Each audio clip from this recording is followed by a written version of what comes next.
I got sound. Alright, welcome back to the Shady Harbor with me, Little Fox. I'm back. Sorry I didn't stream on Thursday, didn't stream Sunday night, so it's been a hell of a weekend. Sorry about that. I know that so many people are disappointed that I was gone. All three of you. But you know, like I may joke, I may jest, but you are as important to me as anything else. Pigeon Daddy, President of the Pigeons. How are y'all? Friend of the show. I'm doing my dailies before moving on. I've finally gotten into a rhythm with this thing. But yeah.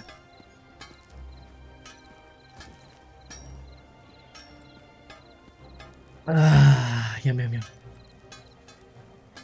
What? I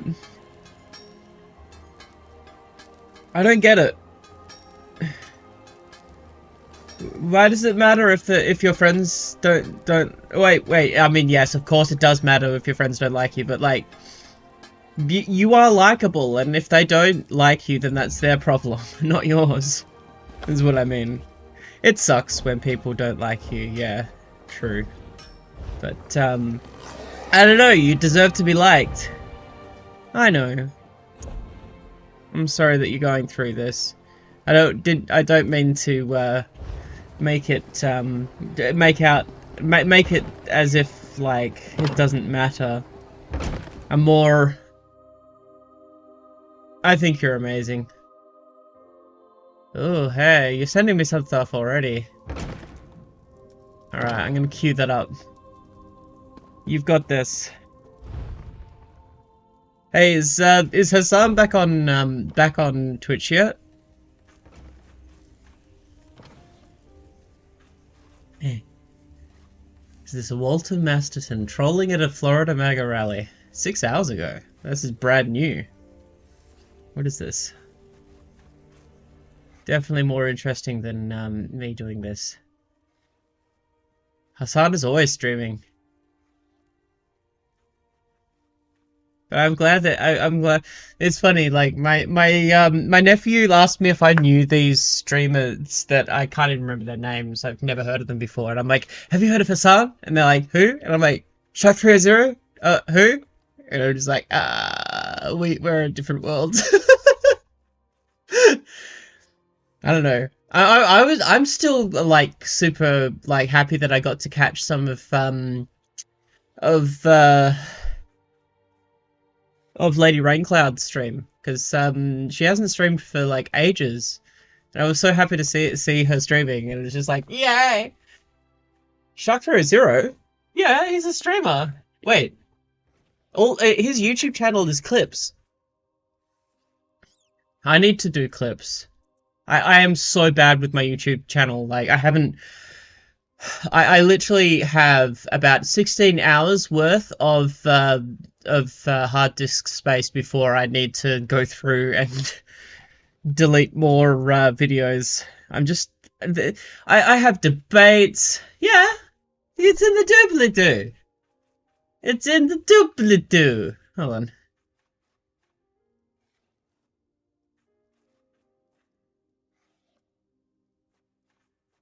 My channel. The Shady Harbor with Little Folks. Oh, you get to see the last thing. I found a new copy. Here we go. There's, if you want to show me some love, but like, this guy is funny. I feel weird that I'm watching. He's like fucking 20 years old. I shouldn't be. I'm 32. I shouldn't be watching 20-year-olds make content. Should be watching old people talk at MAGA Florida rallies. How do you feel about the war on Hanukkah? The war on Hanukkah? Yeah. What do you mean by that? Starbucks didn't release their like blue and gold Hanukkah cup with the Hebrew and the menorah on that. I feel like you can't even say Happy Hanukkah to people to get all offended. I'm sorry, but no one can do a better troll than Sam Cedar. Sam Cedar's War on Christmas was it's just superior. It is superior in every way than any other troll that anyone can do about the War on Christmas. It's a circle. Well, you can't it's a say circle. anything right now. Oh my gosh. Cancel You're 17 culture. and What do you base. feel That's about awesome. cancel culture? Please. What do you You're think why I about have hope here? for the next generation, but I need to not fall into that trap.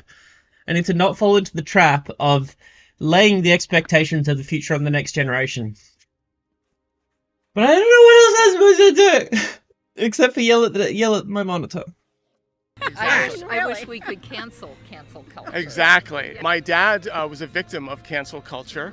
He was, a mall Santa. He's been, Santa at this store for over 20 years. All the families and kids know him. So he, was telling, kids about, ivermectin. They're making a Christmas list. Does a kid know how to spell hydroxychloroquine? No. No. It's like, hey, let's put ivermectin and HCQ on your Christmas list. And then, of course, one of these kids goes. Bethis? I definitely... I need a Pepis room. I need this sign. I want this sign. I need this sign. No, it's Pepis. It's Pepis. It's Pepis. Where's all the Pepis? Oh yeah! Pepis room. Pepis room. I need that sign. I need that sign in my life. Pepis. Back to their This is the Pepis liberal room. mom, and she sees ivermectin on the Christmas list. She flips out. Suddenly the woke mob comes for him, and he's no longer the department Santa.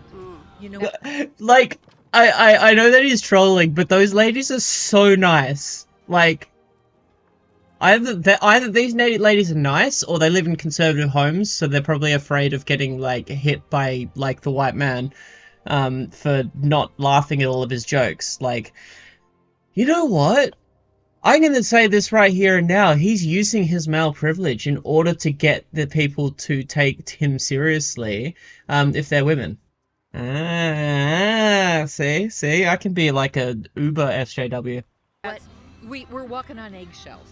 We are losing our freedom of speech. And we're losing our sense of humor. And this is the thing, like, people just want to talk about what they want to talk about at the end of the day. They don't care what he just said, they just want to, like, talk about what they want to talk about. Yes. They're brainwashing the children. They're so afraid. Our kids are going to grow up. Yeah. Well, our kids are Yeah, that Republican Party, brainwashed. they be That's doing a this. big problem. And For the next Democrats. generation. When they say, I know they're talking I'm about being cancel silenced. culture. What do you think about cancel culture? Well, I am the most banned woman in the world, and so I have a lot. Exactly. No, Pigeon Dente, like, the younger, your generation has the most funny shit. You're the most funny generation. Like, I like, the shit that you guys come up with is just fucking hilarious. I can't stop laughing. You're amazing. And you lot should to say feel about amazing. cancel culture. Just wrote a book about it. Yeah. What's the name of the book? It's called Loomered: How I Became the Most Banned Woman in the World. Where can they find the book? Oh, no! Well, it's Yuck. on Barnes & Noble. Oh my gosh, she looks like Laura Loomer as well. I can't believe I fucking know what she looks like. Ugh.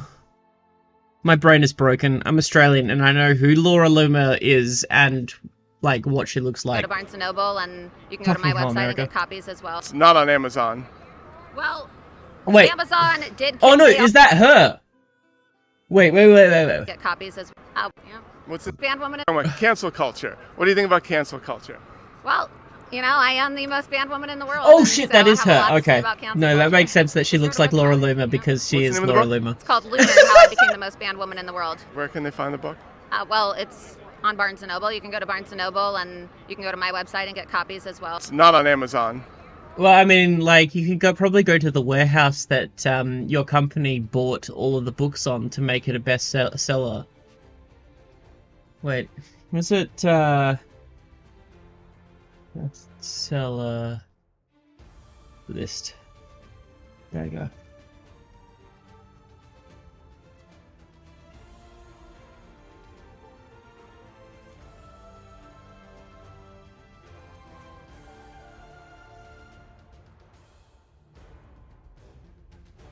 I want to see if it is.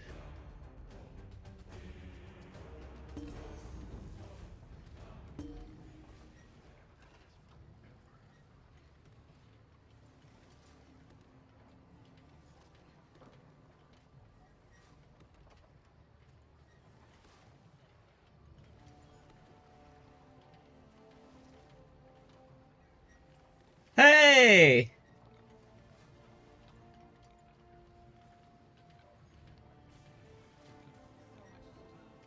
Oh, she's not even on it. She couldn't even afford to like pump up her book into the bestseller list. LOL. Well, Sad. Amazon they Too are sad. carrying it, but the issue with Amazon, just because it's available on Amazon doesn't mean that I want to direct people to Amazon to make Jeff Bezos even richer, just so he can continue Based. funding the Washington Post and all of his little communist pet projects. That's what it. Wait, what?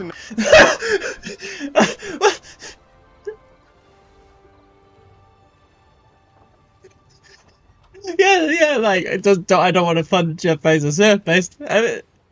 Jeff Bezos doesn't own Amazon anymore, honey. Wait, what? Jeff Bezos is not a communist. What? It's capitalism that you've got a problem with, you dumb bitch. Oh, I kind of understand why he got cancelled now. Wait, I can't even remember who owns, I hope you're doing bad. Just for the sake of negative. I am doing awful. Founder, who owns Amazon? No, he doesn't. There's 10%. Oh, okay. So Jeff Bezos has gone into the charitable slush fund section of billionaires. Yeah, I know, right? I mean, like, your brain is broken in America and in the West to some extent. Less so in Australia because we didn't have the same kind of Red Scare that you guys did. Like the whole like anti-communism thing that is so dead set in America is not really the same here. You can talk about communism with like normies here quite easily, and they're not like, ha, fuck you, brother. None of that commie bullshit for me. Over here, it's more like they just give you weird looks and talk about you behind your back. Noble carries it. So I didn't know this, actually. Barnes & Noble said that they have a no book burning policy, so that they may not have a book on the shelves at the time, but they will never like not order it. Apparently it's pretty big in Japan. They'll order it. There is cancel culture, but you gotta keep Relatively speaking, pushing through regardless. You can't let them stop you, right? Just wanted to ask you about talking about the war on Christmas. Yeah. Isn't that just ridiculous? Listen, it comes straight out of the Communist Manifesto, bottom line. You go to Oh my gosh. Starbucks, it's Loud. just this, red, non-denominational cups and everything like that. Oh my gosh though. Sorry to go on a tangent. Want to watch an hour-long video on the CIA coup in Chile? I mean, like, link it in the Discord. I might have a look at it in my own time, depending on like how interesting it looks. But I was this is just like something I found interesting the other day. That no one else is going to find interesting, but like I don't care. I'm going to talk about it now. You're here, and you can't close the tab. Unfortunately, I've locked your screens. You're stuck here to listen to my stupid stories. When it comes to Alright, that was the wrong way to even start that. Like, the other day, I was playing ESO, like I normally do. I've been playing Elder Scrolls Online, like, every day, because I've been enjoying the grind. I often get involved in the chat because I can't help but either troll or, like, be nice or, like, try and help people out and stuff like that. But, like, I have two moods, either destroy people or, like, destroy myself helping people. That's basically it. But somebody was, like, complaining about the fact that people want games to run at 120 frames. And they're like, your monitor doesn't even run at that speed, your eyes don't even see at that speed. And I'm just like, dude, Dude, the reason you want your graphics card to run at 120 frames is so that when you have data loss in transmission to the monitor, you have less screen tear and less frame loss. Yes, it's not going to show the number of frames on the screen. And then he started talking about how like the frame rate monitor that you can have on your screen is just a is a what do you call it? An estimation. I'm just like, no, dude. And he tried claiming that he'd worked in the industry for like 10 years. I'm just like, no, that's not how that shit works. I've also went to uni to study this shit. Like the frame rate indicator is indicating the frames that have been like that every frame that has been rendered has a counter assigned to it. It's not a estimation. The estimation is when you set it to 120 or 60 or try and set it to something. That's the estimation, for goodness sake. And it broke my fucking brain, like trying to explain to people like the reason why you want to run the reason why you don't want VSync normally is because you want your graphics card to be able to run as fast as it possibly can in order to reduce screen tear on your monitor. Because physics exists. When you transmit data from point A to point B, energy is lost in transmission, normally due to heat. And other there are some quantum like energy loss and even energy gain stuff, but that's like shit that's way out of my knowledge. Basically, what you put in at point A is going to come out with less data at point B. So you funnel as much data in point A so that when it gets to point B, you're not going to notice any loss. It's just... I just find that it's not only is it like, not only was he wrong on a technical level, he also just couldn't understand how he was wrong from just like a logical level. It's pretty obvious when you think about it how wrong they are. Yes. That's why you get that's one of the many reasons why you get screen tearing, and like I can't even remember all the reasons why that is, but basically, yeah, I do turn on VSync. I try and cap my frames at 60 frames because because I'm recording, I'm streaming. I'm encoding, I'm recording, I'm doing I'm running 2 monitors, I'm playing videos, I'm literally doing so many different things that my graphics card needs to cope with. If I don't do VSync, then I get major stuttering issues. It's really interesting. So that's why I do it.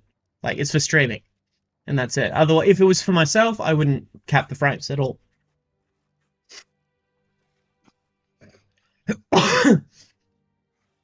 But here's the interesting thing. You might not realize this. The reason why... So they say... eyes...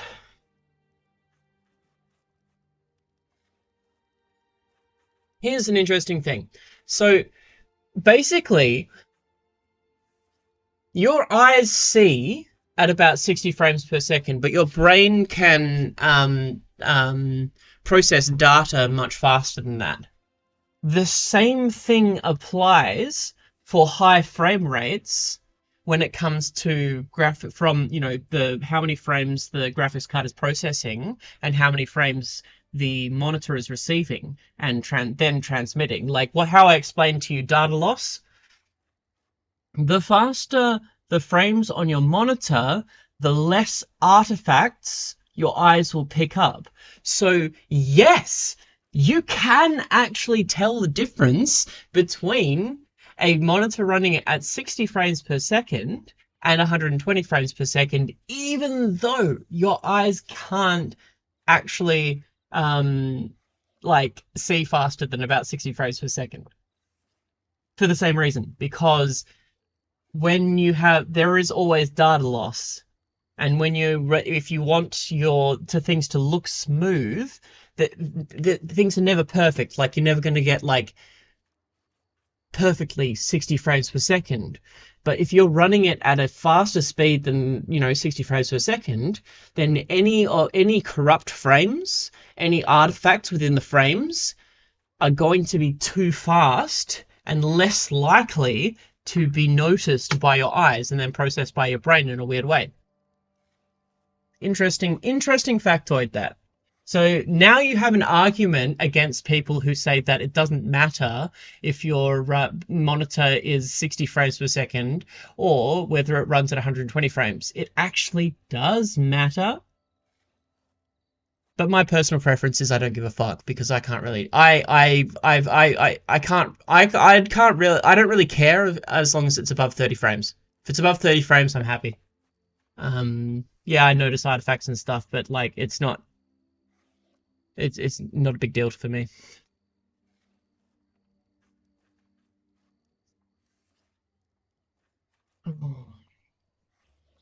But yeah, you got to think that this is just an example of how you need to think more than just with numbers. You also need to think about probability and chaos.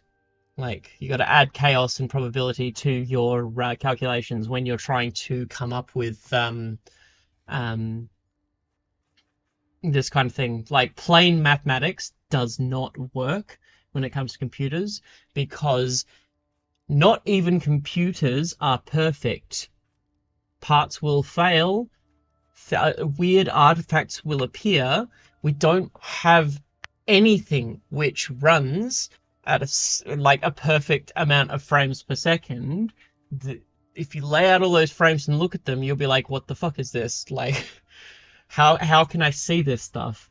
It's just, yeah, you gotta think about like how physics works to actually understand this stuff. Sorry, this was a massive sidetrack. I just found it interesting the other day and I decided to take you along with me on that journey. So yeah, Patriots, if you're watching this and you're listening, we need to stop supporting these businesses. Start supporting conservative businesses, local businesses that are not into this woke crap. what was it? Do you want to do the East Coast version? So you want to support, so you want to make sure you don't support woke companies. Okay, so you want to support racist companies, is what I'm hearing. That's literally what you're saying. To be anti-woke is to be anti-black. Okay, fucking white people say. Yeah, no, The frame stream, the little fox. Yeah. The ironic thing is, like, I do not care about having a frame rate over like 30. I mean, like, I like it to be around 60. 60 means that I can record at 60 frames per second, and it'll be nice for other people. Me, anywhere above 30. That's all I care about. Chick-fil-A, yeah. How do you feel about the war on Hanukkah? The war on Hanukkah. Yeah. What do you mean by that? Starbucks didn't release their like blue and gold Hanukkah cup with the Hebrew and the menorah on that. Chick-fil-A, I feel like yeah. you can't even say Happy Hanukkah to people; they get all offended. Well, you can't say anything right now in this country without people getting offended. Yeah. Whether it's about Christianity. I am personally fucking offended by that. You can say many things to me and I won't get offended. But you just put words in my mouth, man. I am going to cancel that, man. And also, dude, what you've got a crease in your cowboy hat, man. Watch that. Or any other religion. So, listen, I know I have a lot of conservative friends, and they say, hey, you know what, I'm fed up with this, Starbucks is a big one. Yeah. I bet you do have a lot of conservative friends, You know, buddy. how many buddies do you have that complain about Starbucks? Yeah. And then what do? They go and buy their $8 cup of coffee. Right. Exactly. Mm-hmm. You know, even though they've completely scripted, you know, there's No, woke is just like understanding critical race theory. So they're just anti-black, and they don't even fucking realize it. It's like Australia. We are so racist here that we don't even realize how racist we are. It's fucking great, crazy. not a mention the Maccabees on it. Has anyone you know been canceled? Oh, I've been canceled. To my dad, was a department store Santa, and he's doing it for like almost 20 years. The entire community knew exactly who he was. Okay, where are you going with this, buddy? Kids loved him, all right? And then recently, he got fired or canceled as Santa, okay? All because, you know, these kids would sit on his lap, and one kid asked for a pony, and he starts talking to them about like ivermectin and like hydroxychloroquine. Then this liberal mom sees hydroxychloroquine on a Christmas list, and then just gets the woke mob and gets him fired as a department store Santa just for talking about ivermectin. Bottom line is right now in this country, we have an issue with the woke culture, Yeah, no, the you're cancel absolutely culture, right. Monkey and it's gamer. a cancer in our society. That's What do the you truth. think of pronouns? Listen, I just think it's crazy what's happening in this country right now. I She just used a don't pronoun. understand. How many pronouns Two are there pronouns. for the record? Well, you know, it's he or her, right? It's he or her. There's two genders, and this is the thing too. Like, don't try to make me miserable if you 7, know I don't recognize the 8, fact that you're a transgender. Like, if your transitioning 9, surgery 10, is so awful that I can't tell that you 11, are, you know, 12, you 13. are, well, I guess it'd be deception, right? The gender that you're pretending 15, to be. 16, Well, don't get mad at me, right? Just 17. go about your life. Don't force it onto people. You know, to each their own. I'm a 18. freedom-loving individual, and as long as you're not trying to ruin my life 19, over 20, your own life 21. decisions, do what you want. 22! She just used 22 pronouns. Yeah, she used more pronouns than sentences, exactly. Like, bitch, please. Just to be sure, it is 2 O's in Lemur? Yeah. Okay, and what are your pronouns? My pronouns? Yeah. We're asking everyone. Well, I'm a woman, so my pronouns are what is it? She, her? I mean, this is crazy.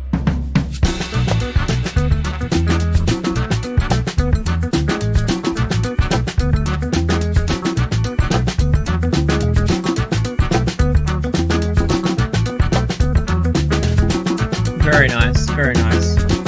Hey, how's it for life? Hey, hey! Oh, wow. It's a stream of content today. Skin. Wait, what? What is that?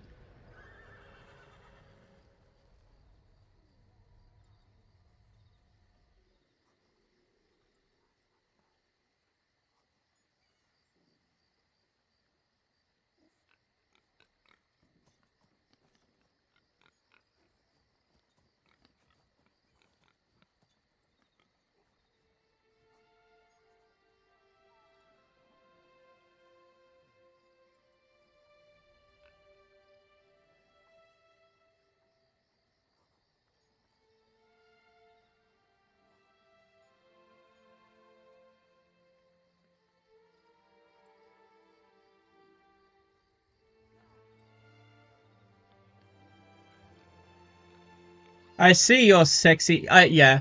I don't have any commentary on that. But I see your. I see your grinding, and I raise you this, so you can watch that on your own time. Nothing will beat that. Nothing will beat that. That, like, yeah, I don't know how. You worry about that, what is consent? That's probably going into the same sort of, like, stuff that people have looked in. That's Jesse Gender, though, by the way. That's Jesse Gender, brand new video. I don't think he is. I don't think he understands the mindset. Just look at the way he projects shit. Right? Look at the way he expresses it. So I've got a friend who actually turned his life around. He actually went to prison because he had like several hard drives of really shitty content, including bestiality and child pornography. He went to prison for 3 years, came out and turned his life around, hasn't gone back to it, and they've been trying to put him back in prison for over a decade, even though he hasn't gone back to that shit at all. I've spoken to him a lot about this. I understand the mentality that goes into that stuff now. Well, I have some understanding. Like, I think that it's fucking gross.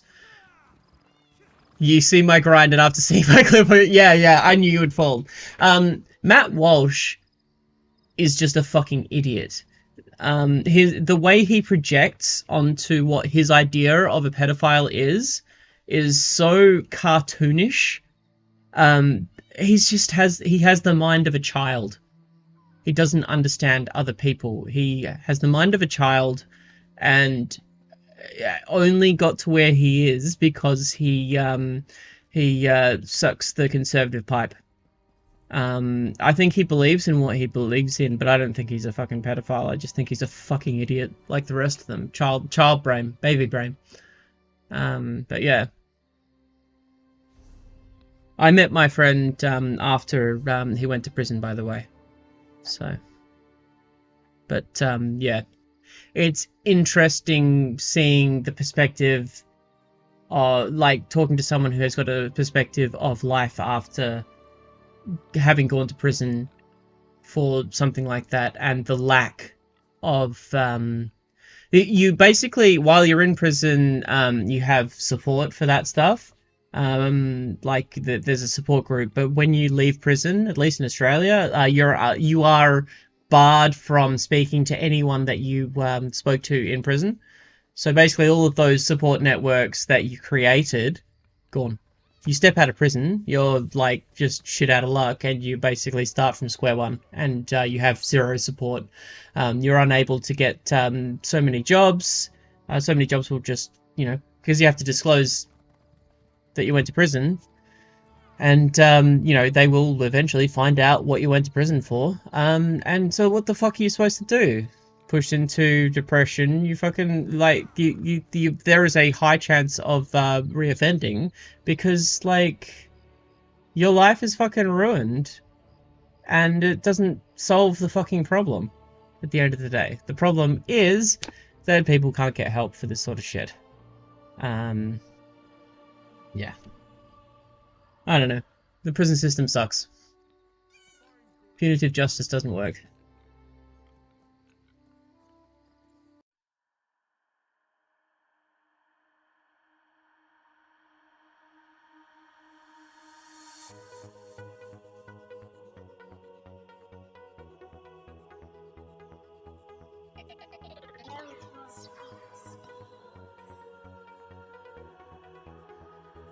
Oh, wrong button. Sorry. Sorry.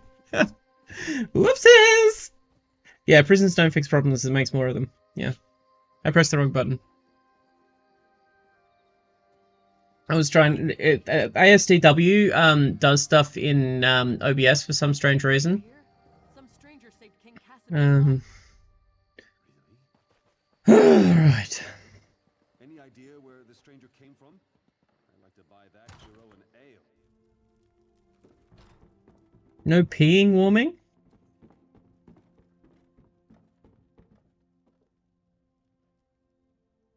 Yeah, I mean, I've got it up there. I can see myself, so I'd notice eventually. I'd look up and be like, oh shit. Woo! Pardon me.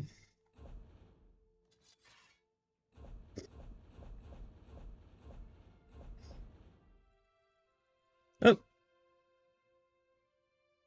Ex-porn star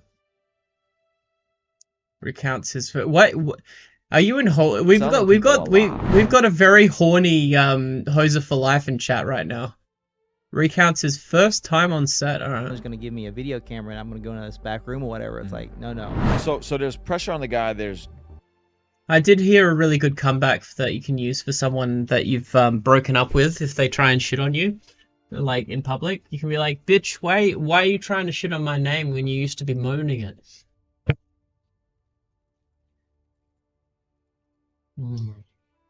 So many people I could use that against. I just want to... One day, I just want the opportunity to say that to someone. Being pumped into you. Yeah. Taking Viagra. So I go and, like, have this pep talk in the bathroom. Oh, peeing warning. Like, oh, yeah. Yeah, right? I'm assuming that first time doing a film like that was totally different than after that. What was it? Was it awkward, uncomfortable? You knew right then, like, what did I get myself into? Yeah, because I was, like I said, like, I was very promiscuous, like, before that. So I just thought, like, okay, someone's gonna give me a video camera. It's really interesting that when I got into sex work, like, I used to be super promiscuous and then like I stopped being promiscuous because thank fuck my HRT like fixed that problem, because I don't know, there's nothing wrong with being promiscuous and like being horny. Like I have no problem with people doing that. It felt uncomfortable for me as a woman to be that like horny all the time. And when I went on to HRT, that sort of went away a lot. So yeah, I only started doing sex work after like my libido dropped to a comfortable level, which is really interesting. I find that interesting. I'm gonna go into this. Like this idea that trans women are like somehow like more promiscuous or sexual than other people. Just like, do you understand what HRT does? You want to get horny? You're getting okay. Do it. Actually, yeah, I'm going off my I'm going off the anti-anxiety medication. So hopefully that'll go well, and I'll be able to deal with the anxiety now. Because I went on to anti-anxiety, which is Lexapro, and it's also an antidepressant, but like that's not what I went on it for. But like when I went on my Concerta, which is ADHD medication, it's the strong stuff. It is the strongest dose that you can go on as an ADHD person, and I still have major ADHD symptoms even because of that. It helps, but it's not perfect. I was getting massive panic attacks due to the stimulant nature of that medication, and I said to the psychiatrist, can I go onto a anti-anxiety while I'm getting acclimated to this medication? I'm now at a point where I rarely have panic attacks, like very, very rarely. Because I might have had a panic attack the other day, but I don't think it was. I think it was related to bowel stuff. All sorts of stuff. Yay, I'm getting old and my body's falling to pieces. But yeah, going off my anti-anxiety, so I'm like reducing that in the hopes that, because one of the side effects of Lexapro is a lack of libido. Like I have 0 libido now, which is okay for me, but in a relationship, like I want to be able to enjoy those times with my partner, right? And then if I've got no libido, then I'm not thinking about that. I'm not planning for that. There's no drive to do that. So I need to go back a little bit. But yeah. And also I'm going to be talking to my endo about progesterone when I see them next year. Room or whatever. It's like no, it's like there's this stadium of Kino flows on this like little ottoman, and there's camera A, camera B, camera C. There's someone shooting BTS. Wow. There's like there's production like all over the place. Yeah. Assistants. There's people. There's catering over there. People like just eating and stuff. And then I'm supposed to perform. Yeah. And this guy's like, hey, this production assistant is like, hey, here's a Viagra. Take it if you want to take it. Whoa. Don't if you don't. It's in your hand. I think that my partner will be very happy to hear that, and I'll be happy for that as well. But my biggest problem is like, anal is so much fucking work.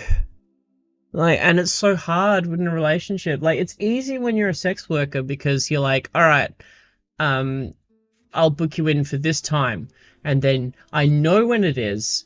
I can do the prep beforehand and make stuff ready, and then it'll be fine.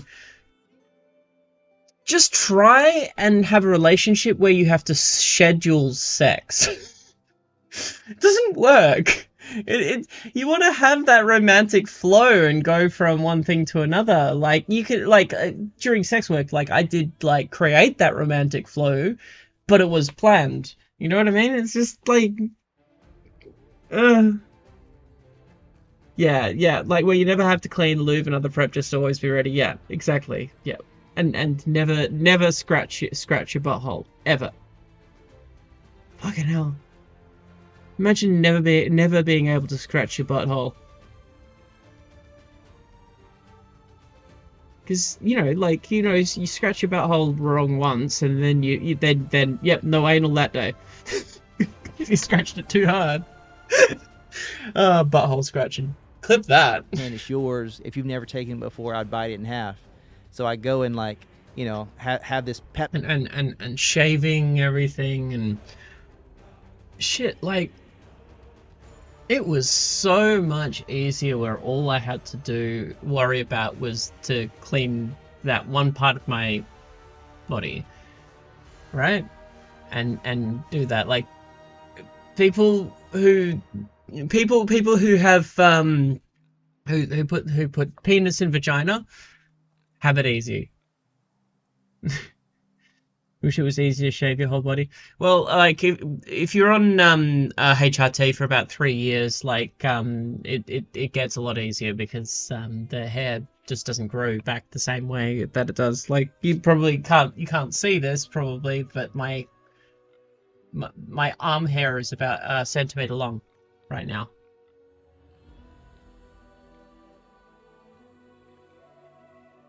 Doesn't look like it. Doesn't look like I've got hairy arms, but I do. Oh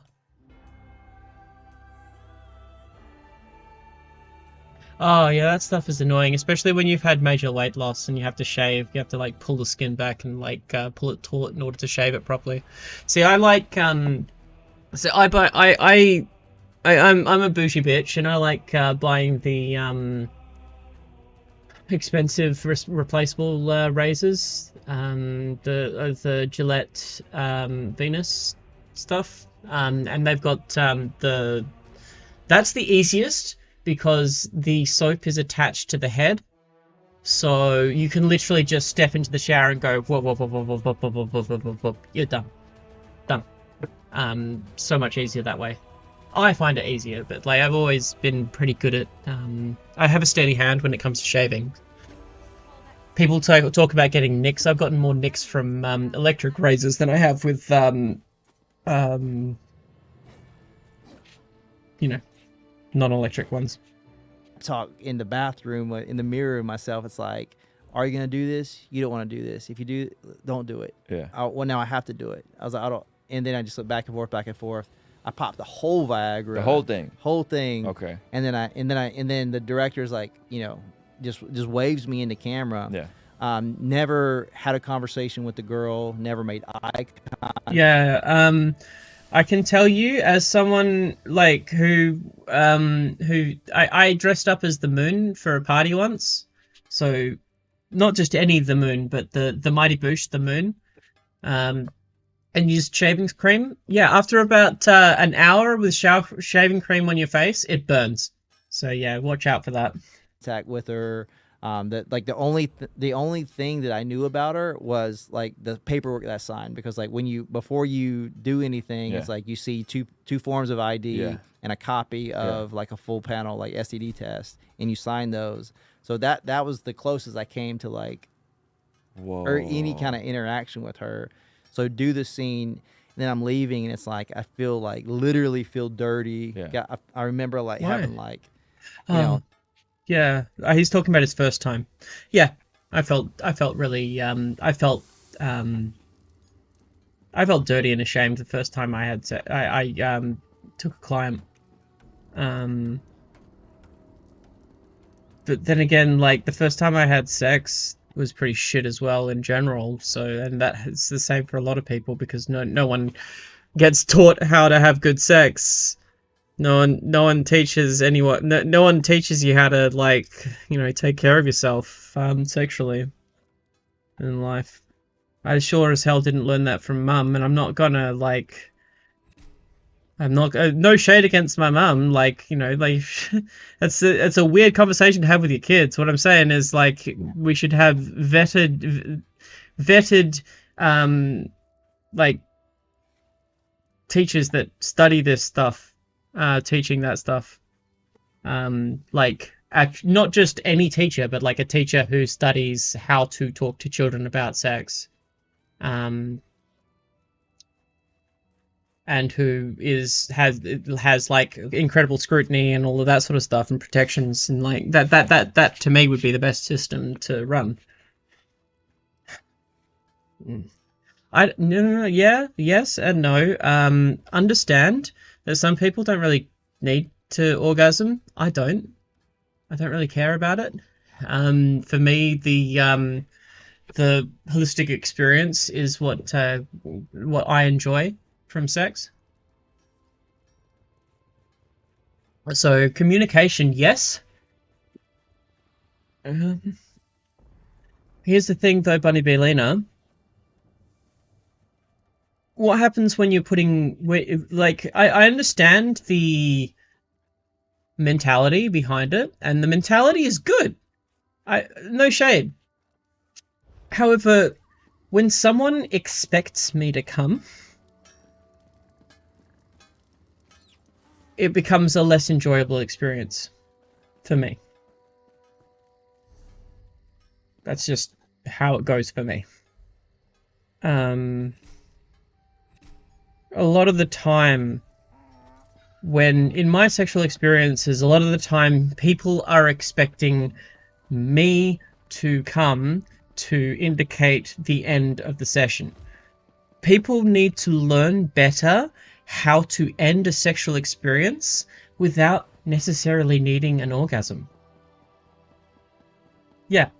And that's the thing, like, just saying that making sure everyone orgasms isn't enough, because, like, I don't need an orgasm to, like, if I'm playing a soccer game, or a football game, sorry, as a defender, I don't need to kick a goal to enjoy the game. That's probably the best way I can describe that. Understand that, like, you know, there are positions that you wish to take within a sexual experience. And, yeah, pray that, if you're a bottom, that you don't end up with a bottom, because, that is a, nightmare. Just like this grossness, like on my legs that I couldn't wash off in the shower, and I have this check for $500, and I'm just like, and on the check. Holy shit! What, for like a porn shoot? Fucking hell, they ripped you off, man. Like in the memo of the check, it said like what website. That's crazy. Like, I know that there's a lot more danger for sex workers, like prostitution, right? But like to just get a $500 check and no royalties. Unionize, seriously. Did Double Toys just not do the same? Yeah, I guess. But what if both people, like, the problem that I come into a lot, I enjoy getting other people off, right? I enjoy giving other people an experience. So what if I came across someone whose enjoyment relies upon my getting off? How do we work through that? Yeah, I worked out my own, how much I was willing to, because sex work was great, because I literally chose when I wanted to work, and I chose how much I was worth. Nobody, fucking nobody, got to tell me how much I was worth. I would laugh in their face and tell them to go fuck off. Well, figuratively, online. Like, no one would get to see me if they haggled. Like, if anyone, I even had it in my bio, right?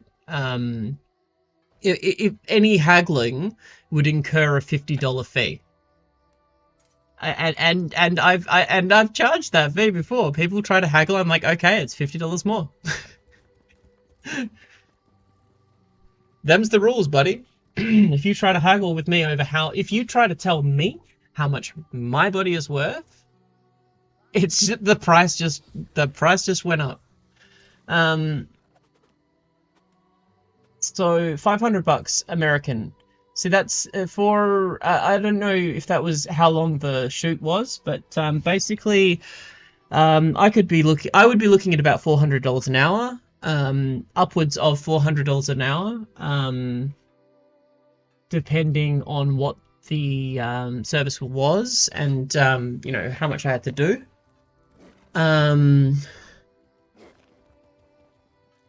So in Australian, I would only need to work 2 hours So like, you know, most sessions are about half an hour. Most people pay for half an hour.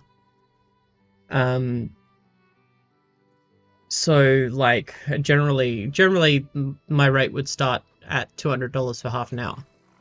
And then, you know, anything extra would come as part of that. I'm just thinking like I would only have to do see 4 people to earn the same amount as that guy earned in like for one porn shoot. Like no royalties, $500 check. That's not worth it. Not worth it to me. I don't think. No, definitely not. I don't know. He's a handsome guy as well. Like you're worth more than that, man. And the website was vulgar, you know, so like I don't even want to cash this check because like it says in the memo what it was for. The bank teller's going yeah. you, buddy. Like, what is this, like, dude? yeah. Man. Yeah. And the whole experience from when you walked in, when you walked out of the building, how long is that whole Probably thing? like 2.5 hours. 2.5 hours. And you were on set for the majority of that? Are they telling you to stop and like reposition? Oh, yeah. I mean, it's wait. It's, oh, they just said how long it was. Sorry, I missed how long it was. Man. Yeah. And the whole experience from when you walked in, when you walked out of the building, how long is that whole? Probably like 2.5 hours. 2.5. 2.5 hours, $500. No, you got underpaid. Fucking hell. That's awful. That's awful. 2.5 hours. Yeah. And you were on set for the majority of that? Are they telling you to stop and like reposition? Oh, yeah. I mean, it's nothing. This is the weirdest thing. Because nobody really thinks about what's happening on the other side. Yeah, because like that's the thing where it's like the most awkward like photo shoot ever, but instead of a photo shoot, it's you know, it's live camera. So it's like, you know, because you're doing it, like you're doing this. I think the only problem I would have was that would be that I would be in control of the angles, and like I would have a problem with like I'd be looking at the picture and be like, oh, I look awful. I need to retake that, but I can't take the picture and do the act at the same time. But I'd have to really trust the videographer. Because I never did porn. It's supposed to be intimacy, but there's nothing intimate about it because there's literally like a boom mic over your head. There's a sea light underneath your crotch. Like, yeah, I mean, and there's there's 3 cameras in pretty close acting. proximity to you. Yeah, it's acting. And then the director's telling you what to commission do, artist, how to do, do it, Mm-hmm. and like, you know, to open up the camera so they can see what's going on. So it's like it's uncomfortable, it's awkward, you know. And then like if you peek anywhere, there's like you ruined the shot. Well, I'm just saying, like, if you peek somewhere, there's like 10, 12 people like just, you know, watching like it's a football game on or something. You said they gave you Viagra. Yeah. And so I understand. I thought Viagra was like for old men. Right. So I mean, it's like. Is it for old men to get in a, and then younger men just get a stronger? Or... 2 photo shoots in a video? Yeah, no, I wouldn't. You wouldn't get me in a room. You would not even get me in a room for a photo shoot for less than $1,000 American dollars. Like, and even then, I'd be like, even then, like, if it was $1,000 American dollars, I would require royalties as well. Like, without royalties, fucking $5,000. Basic for 1.5 hour photo shoot. That's it. Without royalties, that yeah, $5,000 American pesos. Like, no, royalties, dudes. Or does it help? Like, what is the what was the point I think of it's Viagra? I think it's like the tension of the moment where it's like, you know, there's cameras, there's people, there's stuff like that. Like in addition to that, like you might be filming for 2 hours, you know, and it's like, you know, start, stop, and stuff like that. And even got to a point where there's some directors that were, you know, I was taking this where there was caverjack. But don't forget as well, Bunny B. Lena, art and media reflect culture, right? So they are reflecting a culture of shaming women for their body parts. Unfortunately, a lot of this, the improvements will rely upon culture changing first. 2 hours, yes, yeah, 2 hour, even a 2 hour, even a 2 hour client, right? Like 2 hour clients are exhausting, especially for someone my age. It's like, yeah. I honestly don't understand why people are creepy fuckers who like would like I don't understand why someone my age would date someone like in their early 20s, because how the fuck do they have the energy for that? So Caverjack is for paralysis patients to be intimate with their wives. So you inject this chemical and then you have it for 4 hours, like no matter if you're reading a newspaper or you're having sex. Wow. So I mean, it's like, yeah, Yeah, wow. that's Viagra, and there's dude. this level of pressure on the guys because for a director's footing the bill for, you know, you're leasing, you know, the location, paying the permit, paying the crew, Bunny B, I don't need to imagine. catering, whatever. Not for the shot, but Everyone's yeah. getting paid except the guy, for sure. Because if the guy doesn't perform, there's no product. Yeah. So it's like all the pressure's on the guy. And then like if you can't do it, like the likelihood of you getting hired again. This is right. Right. So there's pressure on the guy. There's being pumped into you. Yeah. Taking Viagra. Yeah. These are very strenuous and long shoots. Yeah. You know, and what are the women coked up? Are they giving them? Did a lot of them have habits behind the scenes? Maybe they weren't getting on set. Because you're talking about the deadness in someone's Fucking everyone does coke. Fuck off. eyes and then being at another planet. Yeah. I'm assuming there's some substance abuse happening. Yeah, I mean, there's been multiple times where like girls like showed up like drunk or high, like too drunk or too high, and they got sent home, and they would just call someone else.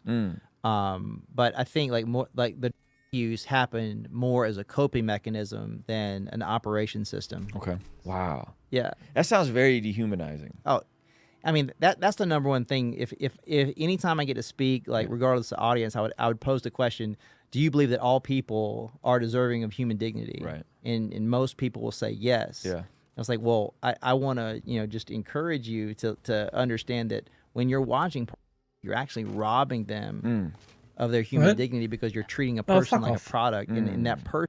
Fucking hell, dude. Just because you had a bad experience doing porn and you got ripped off, and that sucks as well. You weren't treated well. Don't want to take away from that at all, but like that doesn't mean that other people it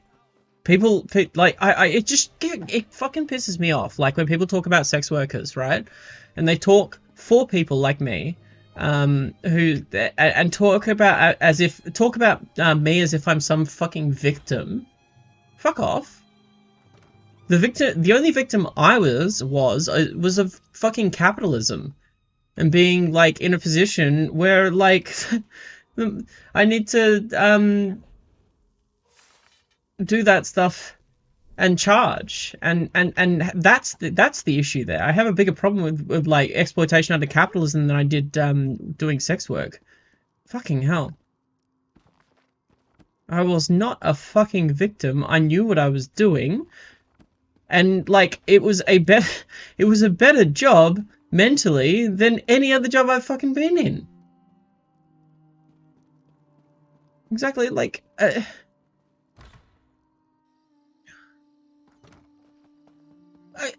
I've spoken to people, right, who are like major like like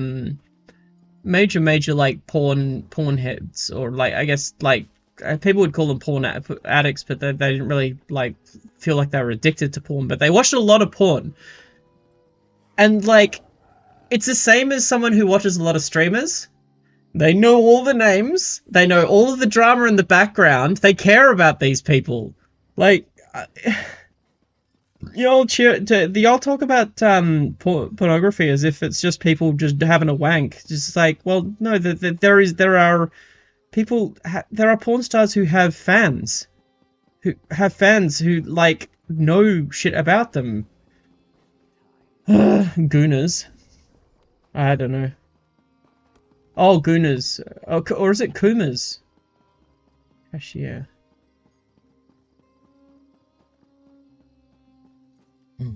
Person on that screen, because I've been there, they feel like they're being robbed of their human dignity.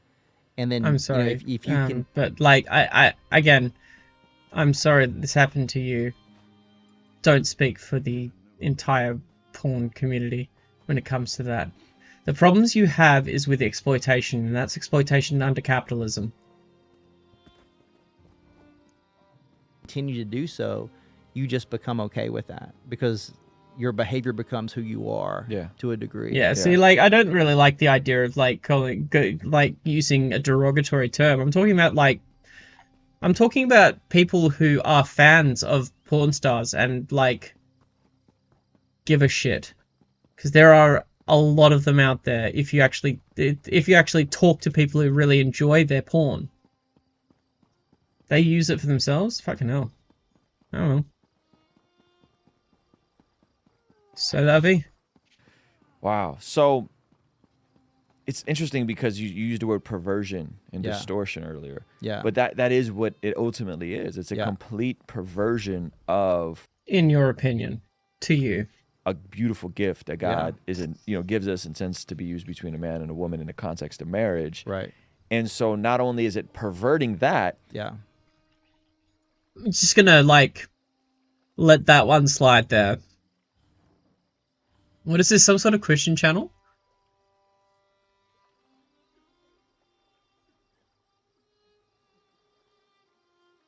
Natural human law imprinted on our hearts? That is literally not how we work as a species.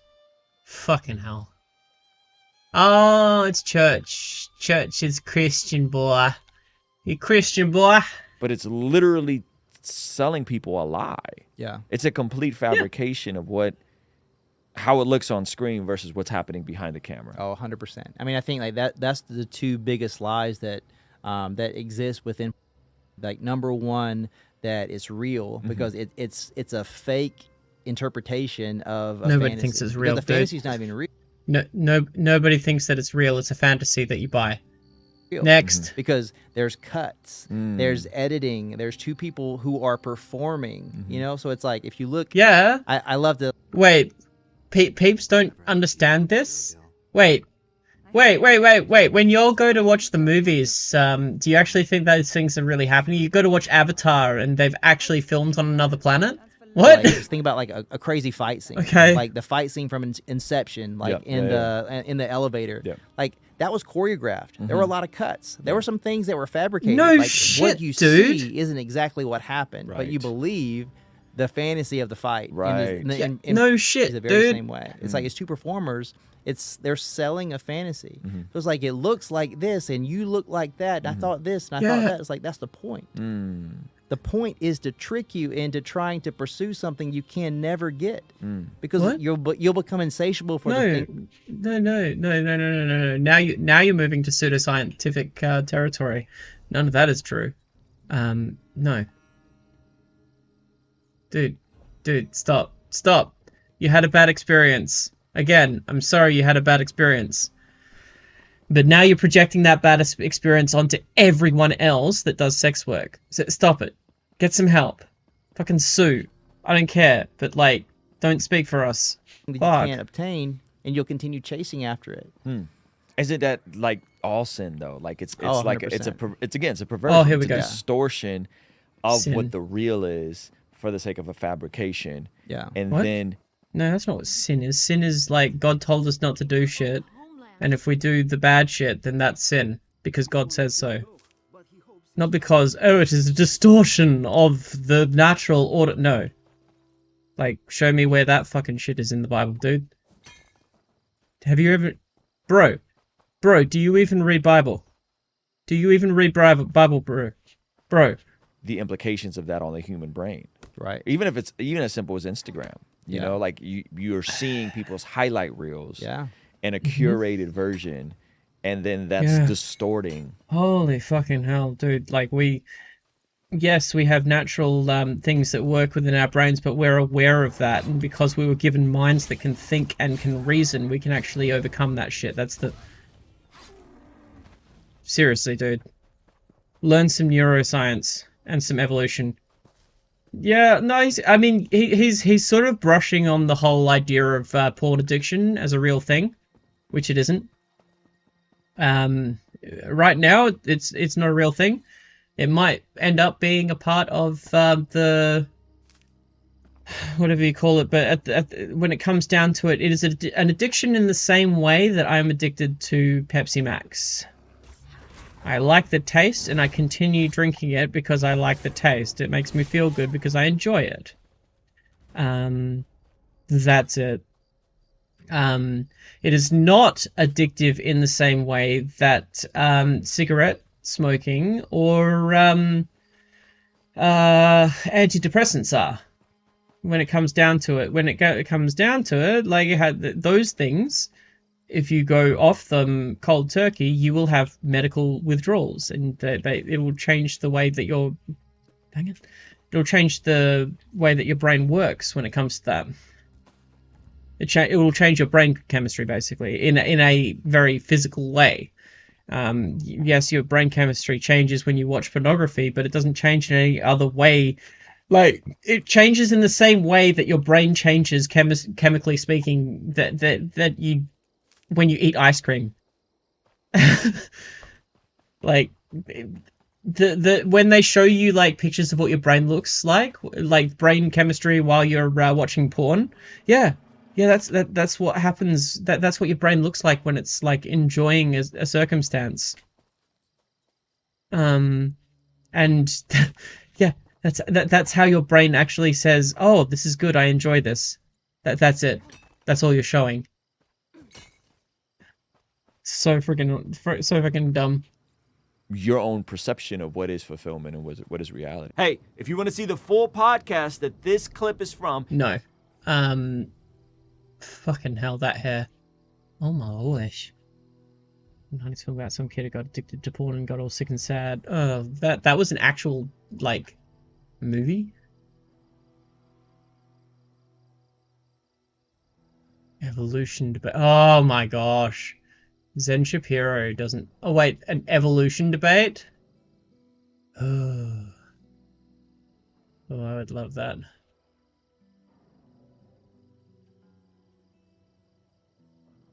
Who's this?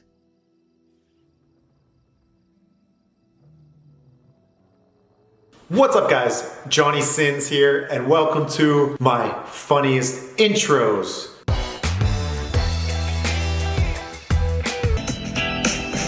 My husband is right outside. But, you know, if this doesn't work, though, there's always adoption or in vitro. So this is probably the most memeable video ever. If it doesn't work, at least we still have each other. Right? No, yes. It's us. It's us. That's true. Yes. I know. I love you so much. I love you too. This will work, though. Oh my gosh, that was the best fucking look. Oh my gosh. So Clay, who is the extra in the scene, who plays Regan Fox's husband, this is the third time we've done this to him. So there were two previous scenes where... Commenting on it though. You showed me an evolution debate. Hold on. Who knows? Who knows? Like, these people tend to have a lot of fun with their parts. Hold on, I need to I need to head to the ladies' room. So don't go anywhere, or do. When we go back, I might actually look at that evolution debate, because that looks enticing. Because it's got synth and that in it. So, verb.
Oh lol, I forgot to run the ad reel as well. So I was oh well.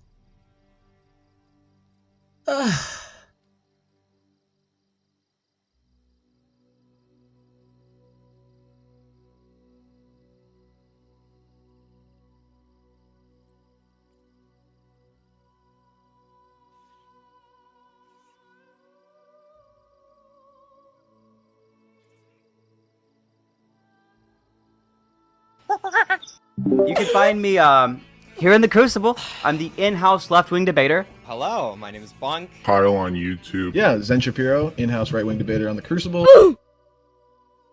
Is this like... So I never really questioned evolutionary thinking. I was a Darwinist just like our opponents. I just took it for granted. It was just a settled science until I had to take an ecology class in college. Am I able to stream Comfy? Isn't Comfy like a fucking like... I don't think Comfy's safe to stream.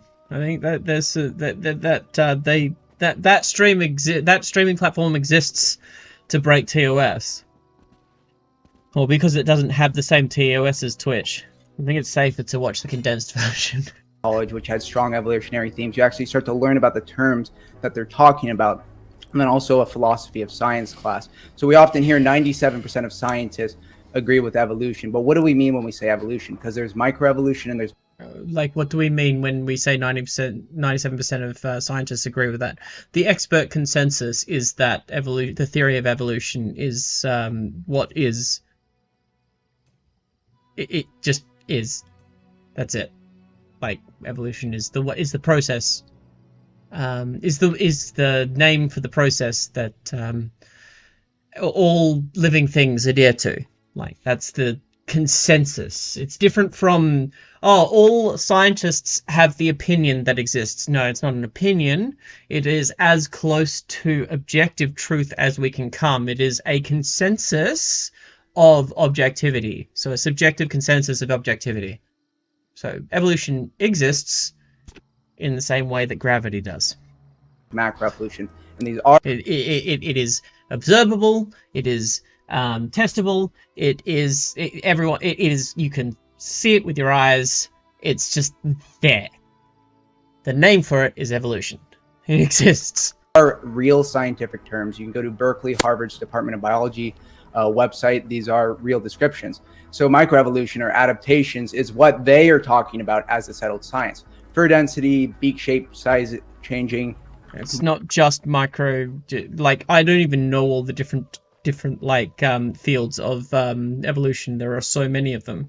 If you're wanting to find out more in like a condensed way, there is a fantastic channel which I'm gonna find for you now. Which Onision is back. Oh, why am I getting that information in my friggin' thing? All right, you're gonna see all of my subs. Yeah, Cash Burner, who's that? Who's that? I don't remember like subscribing to some of these. And Drambles is awesome. Where are you? Ah, Forest Valkai. Renegade science teacher. Go check them out if you're wanting to learn a little bit about evolution, and they debunk a bunch of like common anti-science myths regularly. What? I missed. Oh my gosh! I swear they're shadow banned. I never get any of their notifications. It's fucking ridiculous. Viruses adapting. These are small adjustments. These are observable fact. I'm not disputing this. Darwin is completely right on this. This is what he saw in the Galapagos. But what Darwin and his successors did is they extrapolated with these micro level concepts and they applied it on a way grander scale. This is where we get macroevolution. They speculate. Yeah, and then we tested that theory out. We found that it was like repeatable. These experiments could be repeated over and over and over and over and over and over and over again, and we could observe the same results from those from those experiments, and nobody has been able to come up with an alternative solution, which is, yeah, at the end of the day, that's just how it is. We didn't just like make it up as we went along. We tested this thing. We have the fossil record, which becomes more and more complete as the years go on. And, like, we learn more and more about these things, and we throw away bunk science, and we just move on. And really made a grand metaphysical narrative that microevolution, when applied on the macro scale, could explain the origin of new organs, all the complexities of life, and even the first life, like abiogenesis. And all of it was completely random, unguided processes. No God. Now the thing is there's no evidence for macroevolution. Wait, hold on a second. Why did it not include God? Like, at the end of the day, like, it doesn't matter. Like, God could have easily worked in these ways. What are you talking about? All-powerful, all-knowing God created the universe? Well, surely, like, he created processes that the universe adhered to. So God created evolution, obviously. We don't need to. When studying the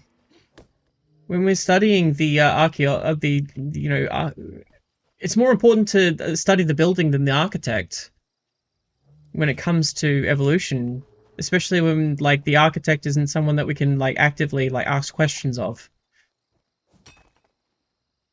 I don't know. We don't see the millions of transitional species we would expect to see, and that we see fossils where they shouldn't be, and we see a bunch of fraud, like Pildan Man, like Nebraska Man. We see Yeah. They were frauds. They were frauds that were then disproven using the scientific method. So what? Also, why is there a picture of a pig fetus in there?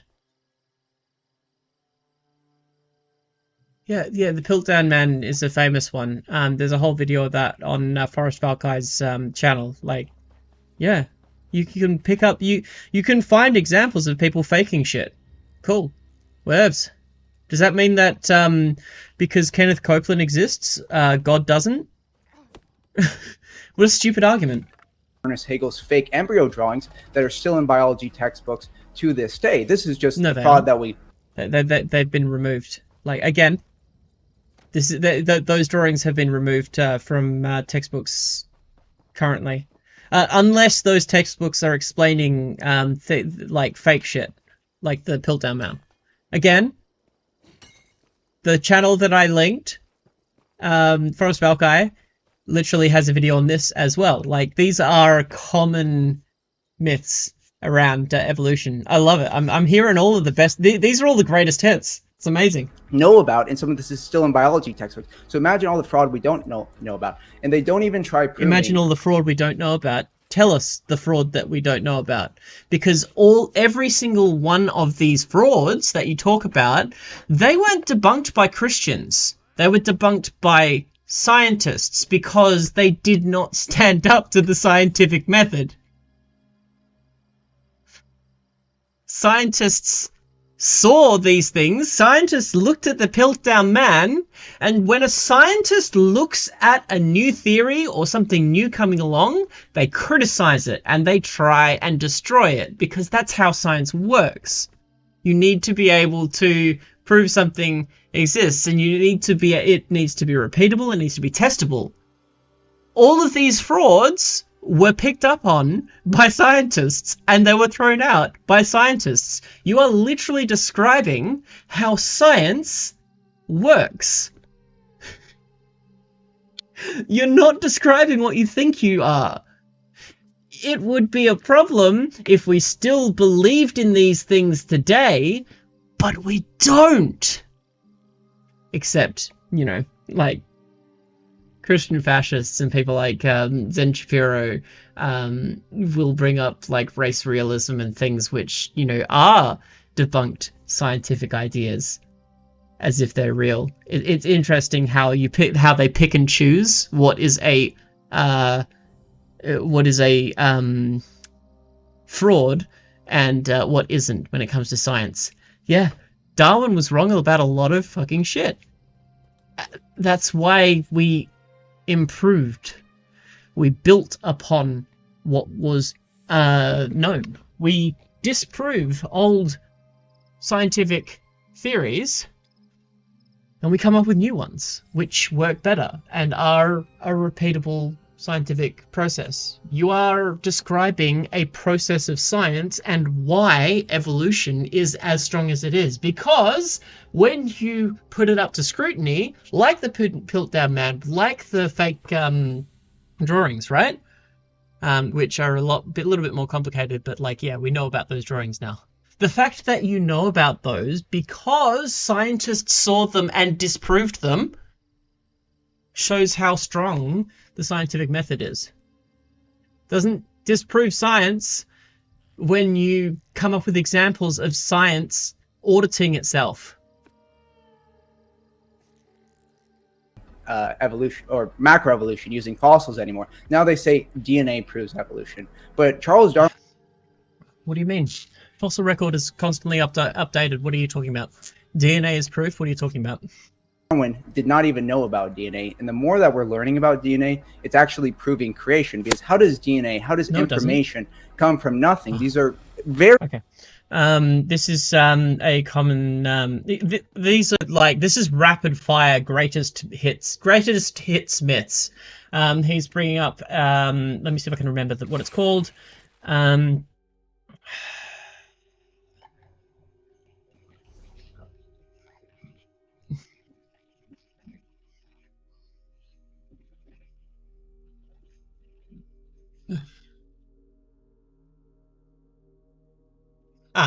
Irreducible, oh, what is it? Creationist. I need to come up with like a whole list of these. I need to actually have a myth, like a creation myth generator. Nice. Myth. Fixable.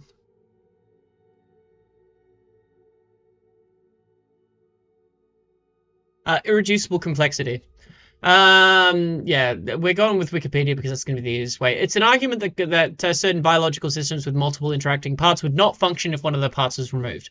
Easily debunkable. Again, you can look at Forrest Falkai's channel for more information if you want an in-depth explanation. What it means is they talk about how complicated DNA is and how it could not have evolved from nothing, even though what we know about evolution completely like blows that out of the water. That's basically just arguing out of ignorance. It's basically saying, oh my gosh, I don't know how the hell, as my image being transmitted to your screen, it must be fucking magic. That's it, at the end of the day. It's just, you don't understand how these processes work, therefore it must be God. That's it. God of the gaps plus God of the gaps plus irreducible complexity myth plus L plus ratio. Very complex chemical processes. And Nathaniel Jensen, one of the leading Harvard PhDs in molecular biology, and Stephen Meyer has said there is signature in the cell, and that it assumes that it has to be from intelligence because it's mathematically impossible for this just to arise from natural processes. We've never scientifically observed DNA.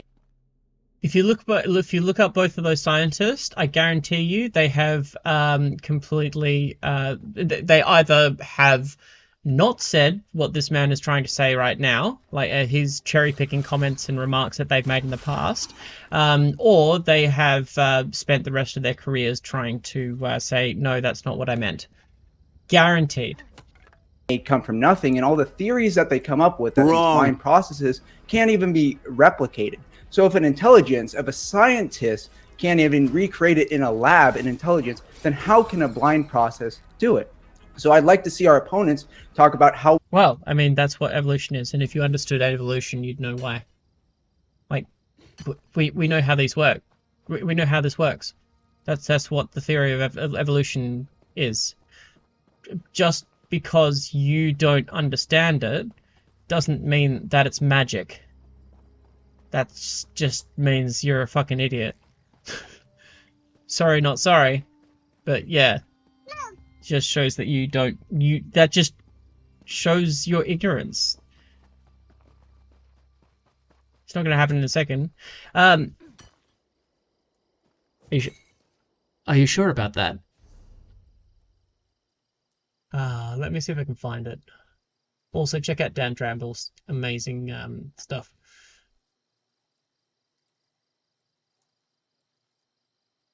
I think I can find the video and a link to it.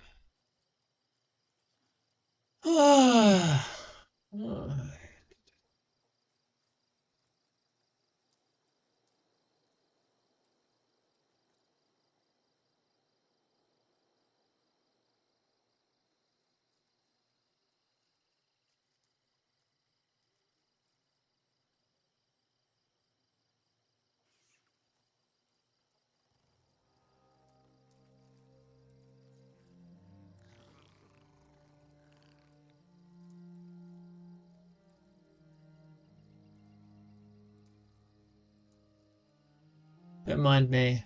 I'm just trying to find the right one.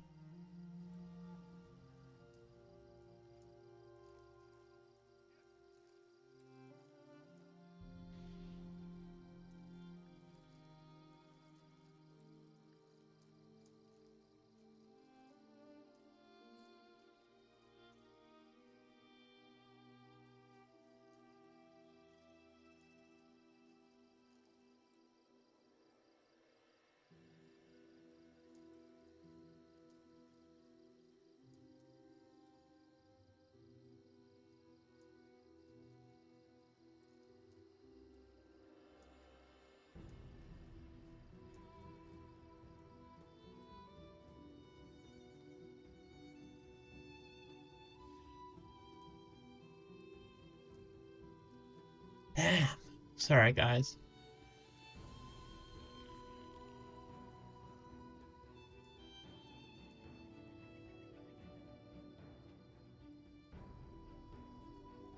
I wonder where it is.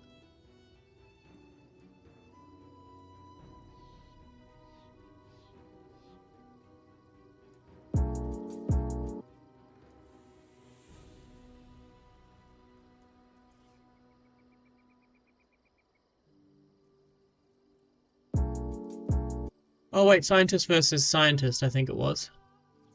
Where is it?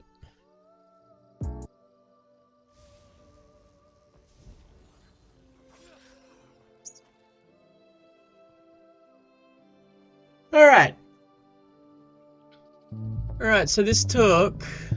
So what we ended up building was basically a petri dish, except that it's 2 feet by 4 feet. And the way we set it up is that there are 9 I don't know if bands, it's going to happen in a base of each of second, these but you can see how evolution we put works. A normal right here, right petri now. dish thick agar with different amounts of antibiotic. On the outside, there's no antibiotic. This is natural selection Just in from at that. work. There's barely more than the E. coli can survive. Inside of that, there's 10 times as much, 100 times, and then finally the middle band has 1,000 times as much antibiotic. And then across the top of it, pour some thin agar that bacteria can move around in. The background is black because there's ink in it, and the bacteria appear as white.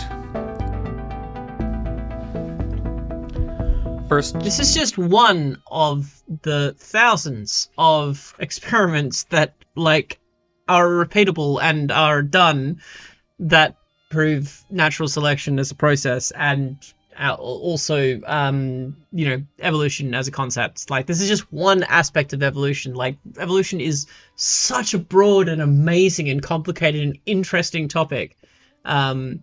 It's just funny when people like bring up like, I don't understand it, therefore God. That's it. They spread in the area where there's no antibiotic up until the point they can no longer survive. The only room for God to exist in this conversation is that 6,000 years ago, God created the universe that was already billions of years old, and also invented all of these processes, so that like he basically made time go in both ways. which makes sense if we're talking about a god that is outside of space and time. Like God could probably delete this universe and create an exactly the same universe in a second, and we would never know about it. Like that's the only way that God could create the universe, and that's what I believe. You know, God could have created the universe yesterday in the state that we understand it to be today, and we wouldn't know about it. It doesn't work in a creationist framework, unfortunately. And there is no reason why you need to come up with these ideas to believe in God. Because, like, if you don't have enough faith in your God, that you have to come up with ways to explain things that, like, shake your faith in him. If God's so weak that he needs you to come up with lies about the creation that, the universe that he created, in your opinion, then your God is pretty shit and you have absolutely zero faith. And plus L plus ratio. My God's better than yours, he could beat you up. Then a mutant appears on the right. It's resistant to the antibiotic, it spreads, until it starts to compete with other mutants around it. So this is showing why you definitely need to take the entire run of your antibiotics, because this is how superbugs are created. Yes, they are literally proving evolution by creating superbugs in this environment. They're basically making a harsh environment for the E. coli bacteria, and this takes place over days, I believe. We can see evolution take place within days. When these mutants hit the next boundary, they too have to pause and develop new mutations. I honestly, if you want to look up, if you really want to understand how I think the universe was made,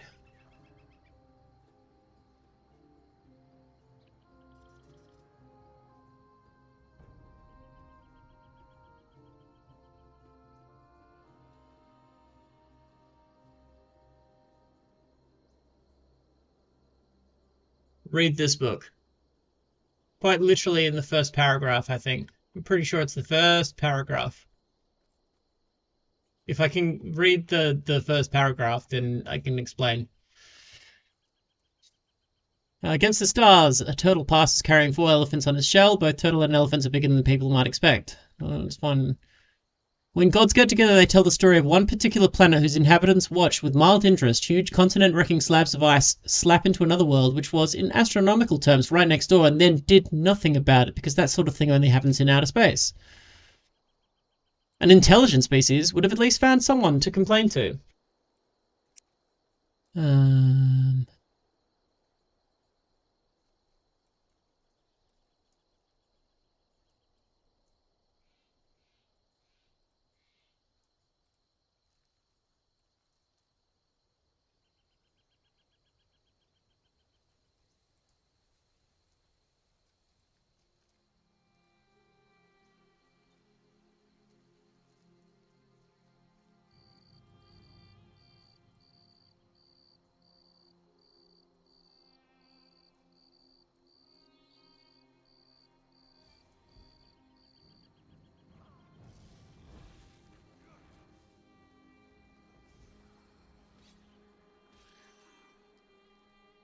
Come on.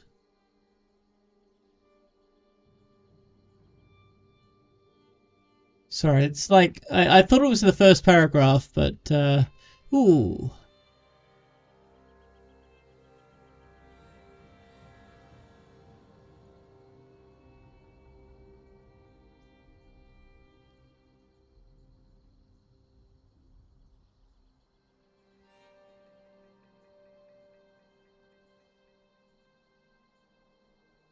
No.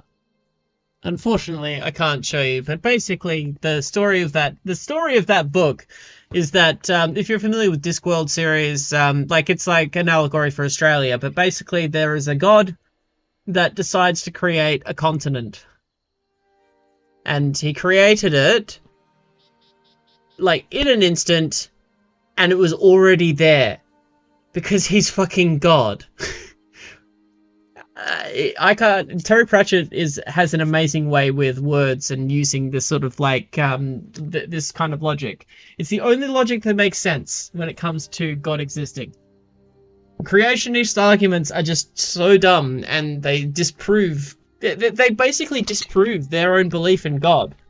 Because if you have to make up, if you have to make up a story, in order to like believe in God, that's not faith. That's just you making up stories because you don't have faith in God or the creation that He gifted you with. Blasphemy. Yeah. And then you see Lies. the different mutants repeat this at 100.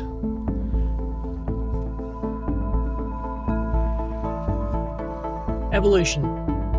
Right in front of you. And after about 11 days, they finally make it into 1,000 times as much antibiotic as the wild type can survive.